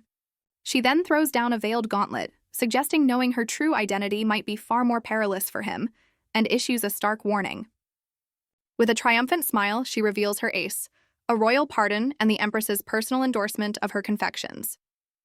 Furthermore, she boasts of powerful connections, hinting at influential figures in her corner, like the one pictured in a rather domestic disguise. She assures him she prefers peace but won't hesitate to defend herself, leaving Julian utterly dumbfounded by her confidence. With a final shove, she banishes Julian from her shop, emphatically telling him never to return. He stumbles onto the street as the door to Wonderland slams decisively shut behind him. Utterly bewildered by his unceremonious ejection, Julian can only wonder what her deal is. Inside, she firmly secures the door, ensuring her unwelcome guest remains outside. The adrenaline fades and she sinks into a chair, lamenting the messy confrontation. She fumes, recalling his audacity and his attempt to buy her precious shop with questionable funds. Her resolve hardens as she remembers the shop was a labor of love built with her mother. A tender memory surfaces, her mother happily giving her a sweet treat in simpler times. Overwhelmed, she curls up, a wave of longing for her mother washing over her. Meanwhile, Julian reports his failure to a seated Prince Rome, who coolly inquires about any new leads. Julian explains to Prince Rome that the woman isn't hiding, prompting Rome to demand more than just a basic description. Prince Rome, with a hint of impatience, commands Julian to produce her portrait immediately. Unfurling a sketch, Rome smirks, noting the likeness matches the circulating rumors. The portrait reveals Dorothy, who declined a noble title and has a history of shopkeeping across various regions. Prince Rome, his gaze fixed thoughtfully, inquires about Dorothy's marital status. Julian, with a sly grin, confirms her apparent marriage, feigning disappointment for both the prince and himself. The prince, still seated, processes this information, reiterating her married status with a touch of regret. Leaning on his hand, Prince Rome thoughtfully acknowledges the unfortunate nature of this revelation. With a sharp look, Prince Rome directly questions Julian's honesty regarding this crucial detail. Julian confidently reassures the prince, asserting there's no advantage for him in fabricating such information. Prince Rome, with a dismissive wave, signals the end of Julian's report. He sits alone in his opulent room, lost in thought over the new information. Elsewhere, Dorothy pours a comforting cup of tea, the aroma filling the air. She confides in Luca, detailing her rash confrontation with Julian and its aftermath. Luca thoughtfully suggests relocating the shop if Julian is indeed the Lycaean Guild's master, but Dorothy is visibly against it. Her expression hardens. She's invested too much to simply abandon her dream. Dorothy asserts her innocence and her expectation that Luca will stand by her.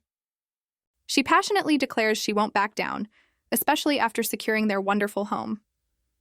Luca, with a warm and reassuring smile, promises his full support for her decision. Dorothy gazes at Luca, her expression reflecting a mix of surprise and gratitude for his loyalty. Dorothy playfully reminds Luca that he was the one initially searching for Julian, recalling his past distress. Luca, taking a sip of tea, admits he was indeed hunting down the person who hired an assassin against him. He then declares his personal vendetta is on hold. The shop's safety now takes precedence, surprising Dorothy. Dorothy encourages Luca to pursue his own objectives, reminding him of their contractual agreement. Sipping her tea, Dorothy tries to reassure him that she can manage, even though she appreciates his concern. Luca, with a determined gaze, firmly states his intention to remain by her side. When she clarifies if he means helping at the store, he confirms his commitment to assisting her directly. A subtle, knowing smile graces Dorothy's lips as she processes his unwavering support. Dorothy's face lights up with genuine happiness, clearly thrilled by his dedication. Luca observes her joyful reaction, a hint of warmth in his own expression. Luca sips his tea, a thoughtful blush gracing his cheeks as he considers their situation. Despite her brave words, Dorothy admits her inner turmoil, symbolized by the shop's temporary closed sign. Following Luca's counsel, Wonderland shuts its doors for a month, leaving hopeful patrons outside. Night falls on the closed sweet shop, with Dorothy and Luca standing vigil before its darkened entrance. Luca, with a look of surprise, urgently directs Dorothy's attention to an unexpected development. Beaming, Dorothy reveals a customer's heartfelt letter, a plea for Wonderland to reopen its doors. As Dorothy prepares to unlock, Luca confidently affirms the unparalleled quality of her confections, a sentiment she shares. Lantern in hand, Dorothy voices concern about relying on a single popular candy, while Luca ponders its implications. Inside, rows of colorful candies sit untouched, as Dorothy notes only one variety truly captures the public's fancy. Dorothy theorizes the Empire's unfamiliarity with diverse sweets might explain the limited sales, as Luca observes her contemplation. Dorothy, lantern aglow, admits their current reach is only local, despite the allure of free samples. Luca, ever practical, points out the inefficiency of their current marketing, prompting Dorothy to brainstorm new strategies. She reveals a rejected newspaper ad idea, wary of leveraging Imperial praise for her fragrant candy. With a determined smile, Dorothy declares her sweets are for everyone, not just the privileged elite. Luca watches her, his gaze softening as he takes in her passionate resolve. He gently probes her dedication to the shop, and Dorothy's enthusiastic yes leaves no room for doubt. Luca, with a knowing smirk, praises the beauty of her unwavering conviction. His direct compliment catches Dorothy off guard, a blush creeping onto her cheeks. She graciously accepts his praise, musing on his typically forthright royal demeanor. Across the lantern-lit table, a quiet understanding blossoms between Dorothy and Luca. After strategizing a special advertising plan and a final store check, Dorothy and Luca headed home. Wonderland's closed sign hung resolutely, marking the start of their month-long hiatus. Elsewhere, two of Prince Rome's knights grumbled, frustrated by the lack of progress after a whole month of surveillance. One knight clarified that Dorothy and Luca hadn't fled, merely closed the shop, prompting curiosity about the prince's motives.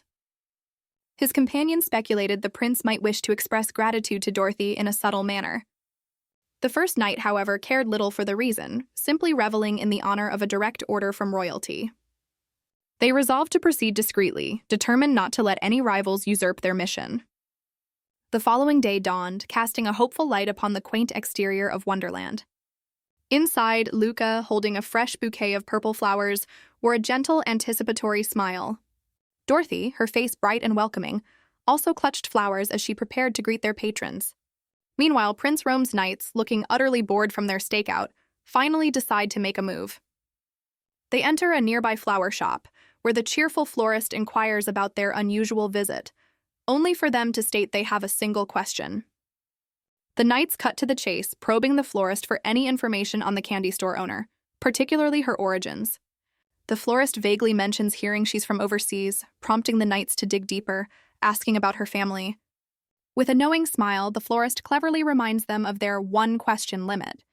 The knights are momentarily stumped, their carefully planned interrogation hitting a snag. Undeterred, one knight awkwardly pushes forward, reiterating his inquiry about the candy maker's family.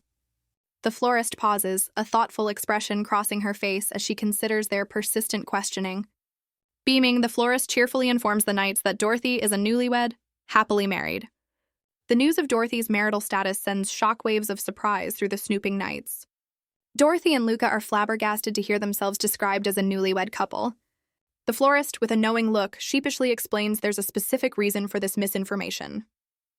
She reveals someone advised her to spread this rumor for their safety, leaving Dorothy and Luca utterly perplexed. A flashback shows a cloaked figure approaching the flower shop just before the knight's arrival. The florist warmly welcomes the mysterious, hooded individual into her shop. This enigmatic customer, identity concealed, steps further into the flower-filled store. As the florist inquires about their floral needs, the figure cryptically warns of impending knights. The figure, unable to divulge details, instructs the florist on how to respond to inquiries about the neighbors. The cloaked individual, none other than Luca himself, coolly directs the florist to claim he and Dorothy are newlyweds. The florist silently considers Luca's unexpected and rather bold directive. The florist confirms the mysterious figure instructed her to spread the newlywed couple rumor. She explains to Dorothy and Luca that the figure's face was obscured by a cloak. However, the florist distinctly remembers the piercing emerald green eyes of the informant. She further recalls the figure speaking with a clear, undeniably male voice. The florist provides a detailed description: reddish-brown hair, a slender build, and a dagger at his hip. Dorothy instantly connects the dots, confidently identifying the cloaked man as Julian. Luca commends the florist's sharp observational skills, as Dorothy smiles, pleased with the revelation. With their questions answered, Dorothy and Luca depart from the flower shop, their arms laden. Luca muses that Julian indeed aided them, though his reasons for doing so are a puzzle. Dorothy questions why Julian inquired about Luca, not her, the actual target, as Luca considers the Empress's possible hand in this. Dorothy wonders aloud why anyone would bother investigating Luca, to which he offers a silent, thoughtful gaze. Luca gently corrects her, implying the investigation's focus isn't as simple as she thinks, leaving Dorothy momentarily perplexed. She concedes the danger of prying into personal details, admitting her own naivety on the matter. Dorothy then likens the night's snooping to an unauthorized modern-day data breach, complete with a mental security alert. With a grateful smile, Dorothy acknowledges Luca's concern for her safety, while he remains quietly observant. Luca points out Dorothy's tendency to neglect her own well-being, a comment that leaves her looking adorably clueless. He recalls her relentless work ethic, pushing through exhaustion and pain from candy making without proper rest. Luca further reminds her of a time she worked through the night, battling a nosebleed just to satisfy demanding noble customers. A flustered Dorothy admits her overexertion, explaining the difficulty of managing stock and acknowledging Luca's keen observations. She then passionately declares that in business, seizing every opportunity is paramount, her eyes sparkling with entrepreneurial spirit.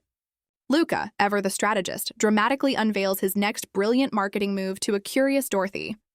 The scene shifts to a vibrant hot air balloon soaring majestically over the city, sparking Dorothy's intrigue.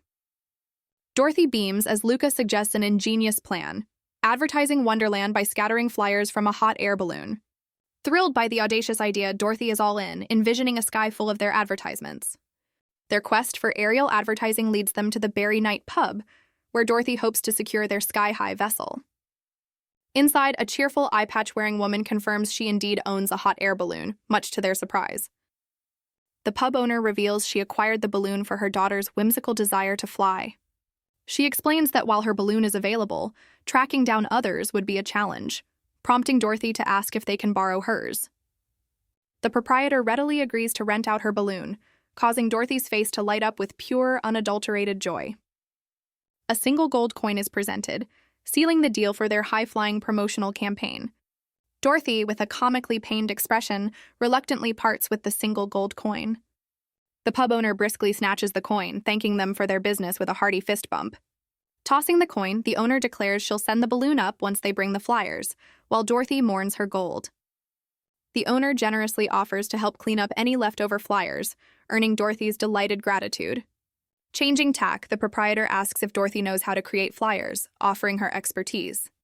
Dorothy, ever eager to learn, readily agrees, only for the owner to slyly request a drink in return for the lesson. Later, Dorothy and Luca are seen enjoying a meal at a table inside the Berry Night pub. A tempting spread of sandwiches and other pub delicacies graces their table. Luca, with a subtle nod of approval, silently savors the delicious food. Dorothy, ever budget-conscious, raises an eyebrow at the bill, only for Luca to casually dismiss her concern, given his princely means. Luca internally acknowledges Dorothy's financial strain, noting her candy sales struggles and his own contribution to her rising costs. Dorothy, mid-bite, brightly dismisses his unspoken concerns, affectionately calling him Mimi. Luca appears momentarily taken aback by her cheerful nonchalance regarding their spending.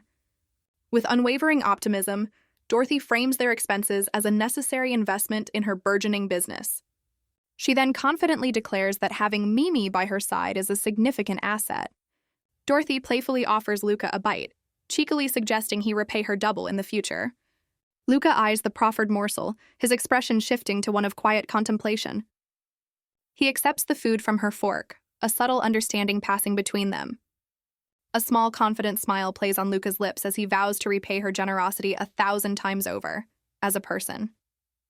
The scene transitions dramatically, showcasing two hot air balloons soaring through the sky, scattering promotional flyers below. Flyers for Dorothy Candy Shop cascade gracefully over the bustling city square below. A curious little girl in a frilly pink dress spots a fallen advertisement and toddles over to inspect it. One woman, flyer in hand, exclaims her desire to visit the candy shop for her upcoming birthday celebration. The elegantly designed flyer proudly proclaims Dorothy Candy Shop, enticing readers with its sweet promises. Amidst the flyer storm, a man on bended knee passionately professes his adoration to a lady, calling her his goddess. His grand romantic gesture is hilariously interrupted as a Wonderland flyer lands squarely on his face. The lady, stifling a giggle, recognizes the shop from the flyer as the famous Mint Candy Emporium. The couple now considers Dorothy's shop, recalling its diverse candy selection, as a perfect spot for future gifts. Success! A throng of eager customers now buzzes outside the Wonderland candy shop, drawn by the aerial campaign. Inside, a perfectly swirled purple and yellow lollipop is offered, cleverly suggested to complement a customer's attire. A customer, concerned about her portrait drawing time, inquires if the lollipop will melt, but Dorothy assures her it's a slow-melting marvel. The delighted customer decides to buy by color, while Dorothy cheekily passes the payment duties to a paper bag-clad Luca at the register. Exhausted from the rush, Dorothy and her staff finally snag a moment to rest on some conveniently placed chairs. Dorothy muses on the wisdom of keeping old furniture during the renovation, though a hint of concern crosses her face. A glance into the shop reveals a rather sparse seating area, highlighting a potential oversight in their preparations. Dorothy admits the overwhelming success of the flyers caught them unprepared, with only chairs to offer the sudden influx of patrons. Luca, ever the businessman, suggests adding drinks to their offerings, as Dorothy eyes their growing pile of earnings. Dorothy enthusiastically agrees with Luca's brilliant idea, her smile radiant as he looks on approvingly. She thoughtfully considers simple iced tea, perhaps with a fruity scent, to complement their candy haven. Dorothy refines the idea, aiming for a drink flavor that perfectly harmonizes with their sweets, making recommendations a breeze. Dorothy beams, praising Luca's undeniable knack for business. Brimming with excitement, she suggests a detour to Maz's store to explore drink options, enthusiastically grabbing Luca. Luca, momentarily caught off guard by her sudden closeness, simply agrees to her plan. The scene shifts to a tranquil evening view, hinting at their arrival at a new location for their beverage quest. A delightful array of bottled drinks and candies are laid out, ready for their important taste-testing mission. Luca samples a tea, noting its pleasant aroma, as Dorothy confidently states Maz is a beverage connoisseur. He then examines a unique, softer candy, prompting Dorothy to reveal its purposeful design. Dorothy explains she crafted the diamond-shaped candy specifically for elderly customers with dental concerns. Luca thoughtfully considers the candy's gentle flavor, musing that even his esteemed father would approve. Dorothy is visibly stunned at the casual mention of the Emperor, while Luca nonchalantly recalls the Empress also enjoyed it. Dorothy expresses her astonishment, admitting she's never even laid eyes on the Emperor, the Empire's supreme ruler. She recalls novel descriptions of the Emperor as exceedingly strict and rarely seen, a figure who could intimidate even the current Empress. Dorothy further muses that he wasn't one to misuse his authority, characterizing him as more obstinate than despotic. She remembers his formidable presence during wartime expansion, which softened considerably after the passing of Luca's mother, the former Empress. Dorothy considers how the current Empress might privately dismiss him, yet his influence remains crucial in succession matters. She concludes with a serious expression that the Emperor is a power the current Empress cannot afford to disregard. Luca elaborates on his father's declining health post his mother's death, particularly his dental issues hindering his enjoyment of sweets. He then drops a bombshell. His mother perished after consuming a poisoned cake, sending Dorothy reeling in horror. A visibly shaken Dorothy tries to downplay her reaction, claiming she merely bumped herself, as Luca observes her with concern. Luca gently insists Dorothy come closer, overriding her attempts to assure him she is perfectly fine. Luca gently guides a still-shaken Dorothy towards a nearby bed in a sunlit room.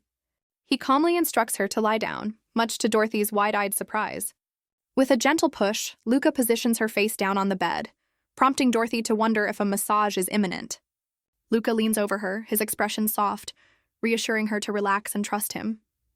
Dorothy, slightly flustered, buries her face into the pillow, awaiting his next move. His strong hands begin to work on her tense shoulders, a gentle touch belying his strength. Dorothy visibly relaxes, admitting the massage feels incredible despite her initial embarrassment. She curiously inquires about his skills, and Luca reveals sword training taught him muscle care. He comments on her very stiff shoulders, applying pressure that elicits a wince and a sigh of relief from Dorothy. Luca, ever attentive, thoughtfully asks if he should increase the pressure for her. Dorothy, thoroughly enjoying the massage, enthusiastically requests more pressure. Suddenly, a piercing shriek echoes from outside the building, cutting through the night. Later, tucked into bed, Dorothy thanks Luca, who sits nearby, anticipating a peaceful night's sleep. Luca watches her with a pensive look as she begins to doze off, a quiet moment between them. Dorothy, stirring slightly, voices her lingering worries about their future, catching Luca's attention.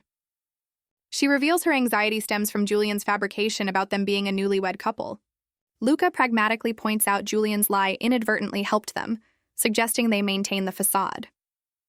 A sly smile plays on Luca's lips as he agrees to continue with their charade. Elsewhere, under the cloak of night, shadowy figures report to a man, confirming the newlywed status based on local gossip. The mysterious man, likely Julian, smirks with satisfaction, pondering the identity of Dorothy's supposed husband. Julian, with a cunning look, points out the glaring omission. If Dorothy's married, her husband needs investigating too. He smirks, finding their lack of thoroughness rather amusingly careless. One flustered underling hastily claims he's already glimpsed the mysterious husband. He then dramatically proclaims the man was shockingly unattractive, much to the unseen Dorothy's apparent surprise. His men elaborate on the local gossip. Dorothy's supposedly wedded to a man disfigured by a skin disease, his face a scarred horror. They add that this husband conceals his face with bandages or even a paper bag, unwittingly describing Luca's previous disguise. Julian, thoroughly unimpressed, reveals he already knew this old news and demands fresh intelligence. The subordinate sheepishly admits he hesitated to report without a portrait, as Julian listens with a knowing gaze. Julian, ever the pragmatist, rewards their efforts with 2 hefty bags of coin. The delighted lackeys accept their payment, as Julian praises their work before assigning them a brand new mission. Julian, ever the puppet master, dispatches his eager lackeys with promises of even greater rewards for their next shadowy endeavor. The 2 bumbling underlings find themselves plunged into a disorienting darkness, one already whining about his inability to see. A sudden rustle in the undergrowth snaps one lackey's attention, his eye wide with dawning terror. From the Stygian gloom emerges a monstrous black panther, its eyes burning like embers, ready to pounce on the hapless duo. The screen fades to a violent hue, signaling a swift and brutal encounter for Julian's unfortunate spies. Unfazed by their distant cries for help against the Black Panther, Julian calmly examines a small, mysterious vial. He uncorks the vial, a subtle, almost magical light emanating from its contents as his men's pleas echo.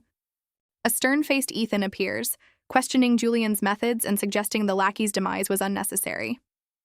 Julian, with an air of cold calculation, merely reiterates his preference for handling matters with utmost discretion. Ethan presses further, demanding to know why the underlings were involved at all if Julian himself had the information. Julian, with a knowing glint in his eyes, tells Ethan they share similar personalities and tastes. Ethan, looking away, acknowledges their likeness makes tasks simpler, but sometimes troubles him. He clarifies his unease isn't about distrusting Julian, but rather his own internal conflict. Julian instructs Ethan to leave the Black Panther undisturbed, ensuring the scene suggests a wild animal attack, and reminds him to remove its collar. A cunning smile spreads across Julian's face as he casually asks Ethan if he knows the Black Panther's name. Julian then reveals with a triumphant smirk that the formidable creature is named Luca. Ethan, a tattoo visible on his neck, confirms he had already suspected this information. The scene transitions to a bright, sunny morning, showing the exterior of their current residence. Dorothy expresses surprise as a steaming bowl of stew is placed before her. While reading a newspaper, Dorothy informs an apron-clad Luca about a Black Panther sighting and the demise of 2 knights in the forest the previous night. Dorothy worries if the dangerous panther ventured near the city, while Luca speculates it might if it had tasted human flesh. She recoils in horror, misunderstanding Luca's grim implication about the panther's diet. Luca clarifies that humans are merely easier targets, not necessarily more delicious. While eating, Luca finds her line of reasoning about the panther's motives rather somber. Dorothy considers the knights the real victims, and Luca acknowledges the harsh realities of their different circumstances. The chirping of a bird outside catches Dorothy's attention, a familiar daily occurrence. Dorothy notes the bird's song signals it's time for them to open their shop. Luca takes a hearty swig from his cup, a bit of the drink escaping. Dorothy perhaps unconsciously mimics his action, also taking a drink from her cup. She sips her beverage, a faint blush appearing as she glances towards Luca. Their shop bustles with elegantly dressed patrons, a sweet aroma filling the air. A small, curious child with wide eyes peeks through the window, captivated by the colorful treats within. As a regal lady and her attendant depart, Luca, in his peculiar shopkeeper disguise, bids them farewell, the child still watching. The little girl lingers outside, her gaze fixed on the shop, a wistful expression on her face. The haughty noblewoman sharply reprimands the child, demanding she avert her gaze and bow. The child, intimidated, quickly lowers her head in a respectful bow. The countess, unimpressed by the gesture, sneers that the child remains an unpleasant sight. The attendant attempts to chase the girl away, while Dorothy, witnessing the scene, questions the woman's actions. Dorothy, her eyes blazing with indignation, fiercely defends the child, accusing the woman of having a filthy heart.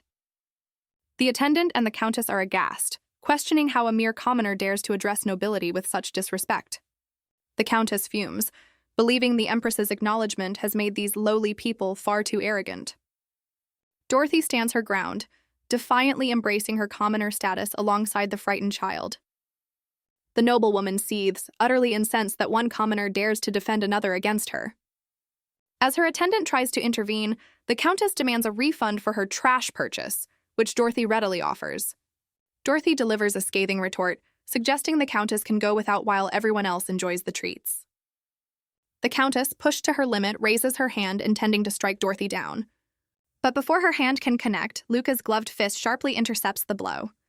Luca, his paper bag disguise firmly in place, steps between the enraged countess and a surprised Dorothy.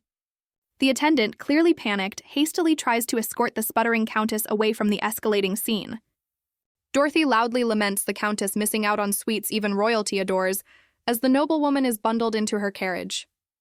Dorothy and the little girl cheekily stick their tongues out, a final playful jab at the departed countess. Later, at a lavish gathering, two noblewomen at a table appear to be engrossed in some juicy gossip. One noblewoman gleefully recounts Dorothy's bold retort, even mimicking her taunting gesture. Her companion confirms the tale, adding that the countess turned beet red before storming off. They agree the countess got too big for her britches after some imperial praise, suggesting this incident was a fitting comeuppance. Amused by the story, one lady decides it's the perfect time to sample the very candies from Dorothy's renowned shop. She elegantly summons a nearby waiter with a snap of her fingers, ready to indulge. The waiter presents a dazzling array of colorful sweets, clearly from the shop at the center of the scandalous tale. The noblewomen are utterly charmed, exclaiming over the beauty and exquisite taste of the confections. Meanwhile, back near the shop, Dorothy and Luca relax on a bench as the rescued girl and another child happily enjoy their own sweet treats. The rescued girl's mother confesses to Dorothy her initial suspicion about the origin of the sweets her daughter brought home. The children explain their newfound friendship, forged in defiance of the haughty noble, and offer to share their treats. Dorothy looks surprised as a uniquely shaped, sparkling lollipop is presented to her. Luca, ever the charming shopkeeper, encourages Dorothy to indulge, reminding her that sweets are for all ages. Dorothy playfully reveals the rabbit-shaped candy is an adult treat, as the mother eyes it with curiosity, suspecting its special ingredient. The mother, intrigued, takes a bite of the special lollipop, observed by a smiling Dorothy and Luca. A radiant smile spreads across the mother's face as she savors the unique confection, promising to enjoy it thoroughly. She warmly praises Dorothy and Luca, calling them a truly kind and beautiful newlywed couple, much to their slight surprise. The mother wishes them eternal happiness, leaving Dorothy and Luca to awkwardly accept the well-intentioned compliment. Her casual observation that Luca bears a striking resemblance to Prince Luca sends a jolt of alarm through him. The mother further observes Luca's noble air, predicting a very successful future for him. Dorothy playfully smushes Luca's face, both of them sharing a relieved laugh after the close call. The camera focuses on two chirping birds, with Dorothy and Luca blurred in the background, enjoying a moment of peace. Luca audibly exhales, admitting that was a dangerously close shave with their identities. Dorothy confesses her fear of being discovered, while Luca hadn't expected recognition from a mere photograph. He reasons the grainy, black-and-white photo, coupled with his unexpected location, kept his secret safe. Luca turns towards Dorothy, who gazes at him intently, a thoughtful finger to her lips. Dorothy confidently states she knew something, leaving a slightly blushing Luca to question her revelation. Her bright eyes sparkle with mischief as she prepares to share her astute observation. With a dazzling smile, Dorothy declares Luca is significantly more handsome in real life than his picture suggests. Luca is visibly flustered, his cheeks tinged red by Dorothy's unexpected praise. Dorothy, noticing his reaction, then observes the setting sun, suggesting it's time to depart. Luca agrees, acknowledging the beautiful sunset but also the need to hurry back before dark. Walking away, Luca voices a sudden worry. Are those children treating his candy as a proper meal? Dorothy shares his apprehension, emphasizing that candy is a treat, not a food substitute, and hopes the children realize this. Luca recalls the children's tattered clothes and thin frames, and how they devoured the sweets with such delight. He thoughtfully considers their situation, understanding why the candy seemed like the most delicious thing to them. Dorothy, ever practical, beams with a bright idea. Why not visit them with a proper gift? She enthusiastically clasps Luca's hand, delighted he's on board with her compassionate plan. With a determined smile, Dorothy eagerly pulls a slightly bewildered Luca forward, ready for their impromptu visit. Luca gazes at Dorothy, a soft light illuminating his features as a new feeling dawns on him. He inwardly questions if this warm, fuzzy sensation is what people call romance. Dorothy, her hand firmly in his, leads him forward into the rosy glow of their shared purpose. Their first stop is a bakery, where they gratefully purchase some fresh goods for their mission. With Luca carrying a basket brimming with bread, they hurry through the streets as dusk settles. Dorothy spots their destination in the distance, a humble dwelling bathed in the sunset's glow. She playfully suggests a stealthy approach, much to Luca's bemusement about the need for secrecy. Their feet move in quiet unison, tiptoeing towards the unsuspecting family. The wind whispers through a field as the sun dips lower, painting the sky in fiery hues. They finally arrive at a modest wooden shack, ready to deliver their thoughtful gift. Dorothy, clutching their gift, and Luca approach the humble dwelling, Luca pondering the family's living situation. A cautious mother peeks through a wooden slat, warily inquiring about her unexpected visitors. Dorothy, ever cheerful, introduces herself and Luca as the kind folks from the candy shop. Inside, the two children look up as Dorothy apologizes for the intrusion, explaining her desire to offer them a gift. The mother's eyes widen in disbelief as Dorothy reveals a basket brimming with fresh bread. The children, recognizing the delicious offering, eagerly ask their mother if they can indulge. Luca, with a warm smile, generously assures the children they can enjoy every last crumb. The mother, humbled, apologizes for only being able to offer water to her guests. She laments her lack of ingredients for a proper meal, but Dorothy graciously waves off her concerns. Overcome with gratitude, the mother thanks them profusely as her children finally savor a hearty meal. Dorothy, touched by their plight, considers their meeting fated and ponders further ways to assist the mother and children. Suddenly, the weather takes a turn as rain begins to pour down upon the landscape. Inside the dilapidated shack, panic ensues as the leaky roof gives way, water streaming in from the ceiling. Amidst the downpour, a menacing black panther with glowing eyes emerges, while the mother inside scrambles for a board. The mysterious feline prowls near the water's edge, a shadowy figure in the relentless rain. The mother, despite the current crisis, assures her guests the roof will be fixed before their next visit, as water continues to drip. Dorothy and Luca find themselves comically battling the leaks, with Dorothy surprisingly finding a strange enjoyment in the chaotic situation. With a pot comically perched on her head, Dorothy clarifies her nostalgic amusement stems from a long-forgotten past. A poignant flashback reveals a young, solemn girl, hinting at a painful memory surfacing amidst the current downpour. The young girl from the flashback walks alone and unprotected through the pouring rain, a stark contrast to the adults hurrying by with umbrellas. The flashback reveals young Dorothy wandered aimlessly, ending up soaked by the relentless rain. She stood utterly alone in a desolate alley, the downpour mirroring her solitude.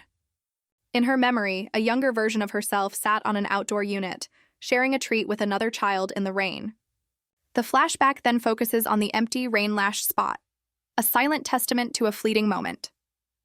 Tears streamed down the young girl's face as she cried out in longing for her mother. Back in the present, the mother in the shack bravely shields her two children from the leaking roof. Dorothy, ever optimistic with a pot still on her head, declares her plan to fix the roof once the storm subsides. Luca, holding a piece of wood, looks at Dorothy with a mix of surprise and admiration, questioning her repair skills. The mother, overhearing their exchange, offers an old saw, hoping it will aid their efforts. Luca, now holding the board with resolve, assures them the old tool will be perfectly adequate for the task. Dorothy, pot still askew, joyfully reacts to the mother's offer of a saw, thinking it splendid news. Her cheerfulness abruptly vanishes, replaced by wide-eyed shock as an unseen threat looms. A terrifying, glowing eye pierces the gloom. The Black Panther has arrived, and it means business. The beast lunges, a shadowy claw swiping menacingly towards a horrified Dorothy. Luca cries out in alarm, his gaze fixed on Dorothy as danger strikes. Thinking fast, Luca snatches up a sturdy ladle, transforming kitchenware into a weapon.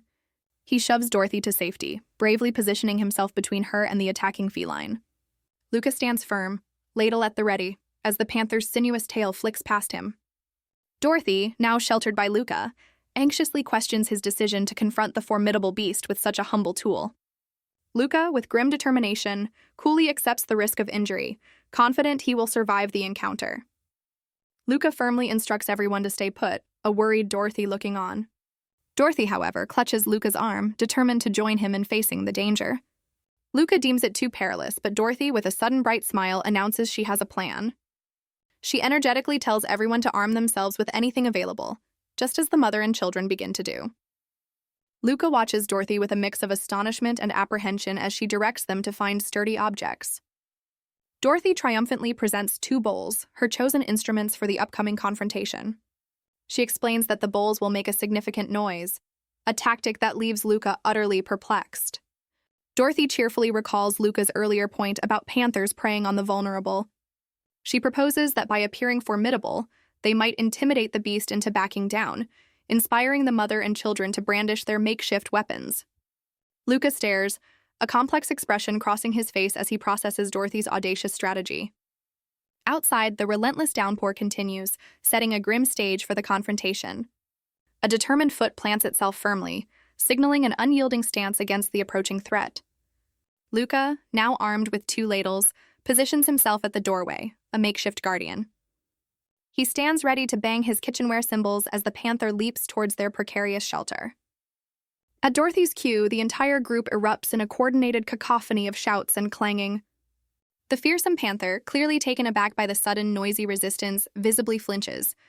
Its predatory advance halts, the beast momentarily bewildered by this unexpected human uproar. Luca's eyes narrow with fierce resolve, seizing the perfect moment for his next move. He lunges forward with surprising agility, ladle held high like a warrior's blade.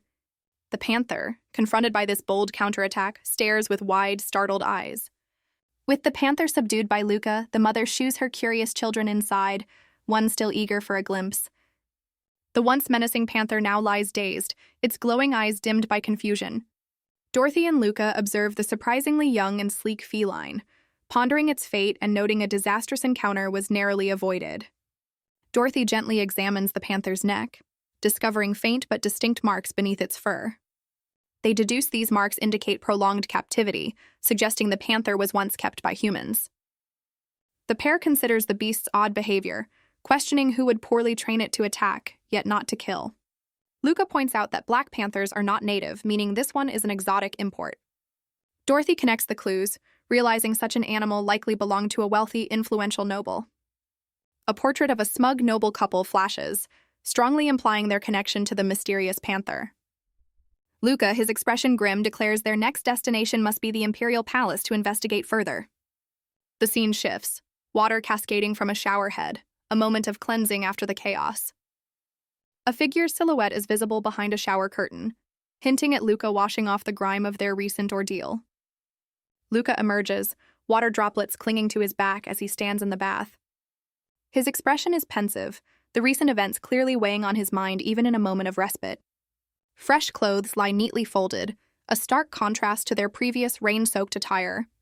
Luca, now out of the shower, dries his hair, his reflection showing a renewed determination. He slips on a clean shirt, preparing for their departure to the Imperial Palace. The humble interior of their temporary lodging is shown, a simple table folded against the wall. Luca, now impeccably dressed, informs Dorothy of his imminent departure, telling her to stay well. Dorothy looks up, her expression a mixture of surprise and perhaps a touch of apprehension at his words. Dorothy questions Luca's departure, wondering if she should indeed stay, to which he initially agrees. Luca explains that inaction is too risky, as the panther incident might just be the beginning of their troubles. While Dorothy tries to lighten the mood, suggesting coincidence, Luca admits a strong, ominous feeling. He confesses this gut feeling is too potent to simply brush aside, his expression grave. Luca then takes Dorothy's hands, a silent, firm gesture. In a surprising reversal, he earnestly asks her to accompany him on his perilous journey. Dorothy is visibly stunned by his abrupt change of plans and unexpected invitation. The scene dramatically shifts, revealing a grand, imposing mansion under a bright sky. Their destination looms, the sprawling, majestic Imperial Palace, a center of power and intrigue.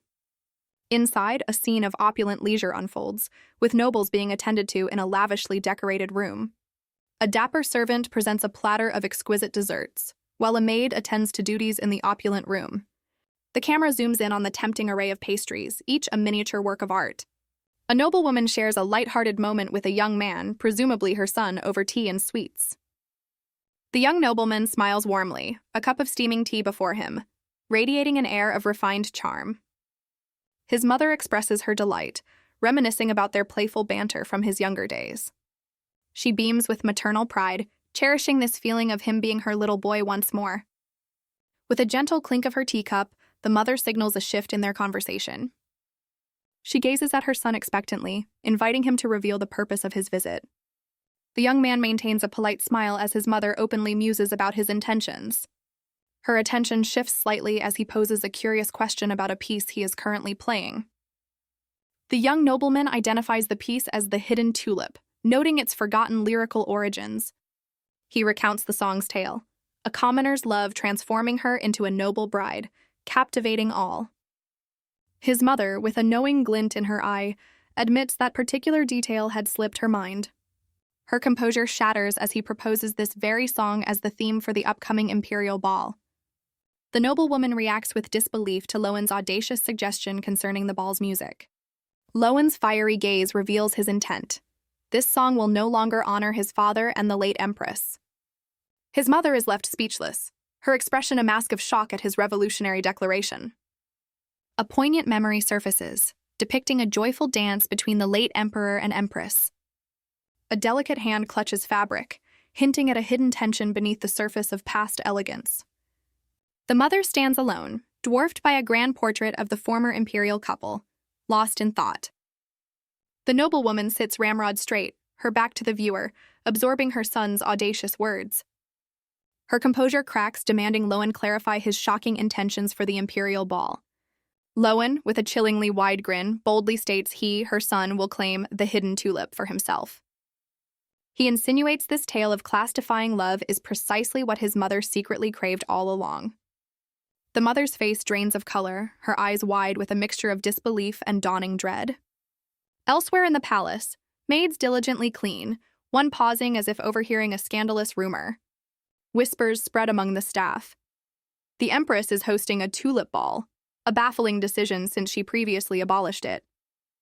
A romantic vision of the late Emperor and Empress dancing illustrates why the current Empress loathed the ball. It celebrated their love. The news of the tulip ball echoes through the opulent halls, symbolized by a glittering chandelier. Two young ladies ponder the news, one speculating if this signals a resurgence for nobles of commoner origin. A portrait reveals the former Empress was a commoner, the tulip ball once celebrating love that defied social status. Lady Mark and her companions recall the ball's most daring tradition. Attendees could bring partners from any class. They excitedly discuss the ball's potential to elevate a commoner through marriage, wondering if a royal has found love outside their station. One lady eagerly connects this to the late Emperor's own famous love story with a commoner. Lady Mark, with a pensive look, mulls over the true meaning behind the Empress suddenly reviving these rules. The three noblewomen share a look of dawning, dramatic realization at the scandalous possibilities. Their minds conjure a romantic scene, Prince Lowen himself, smitten and close with a commoner beauty. The ladies are visibly aghast, their shocked expressions confirming the explosive nature of this palace rumor.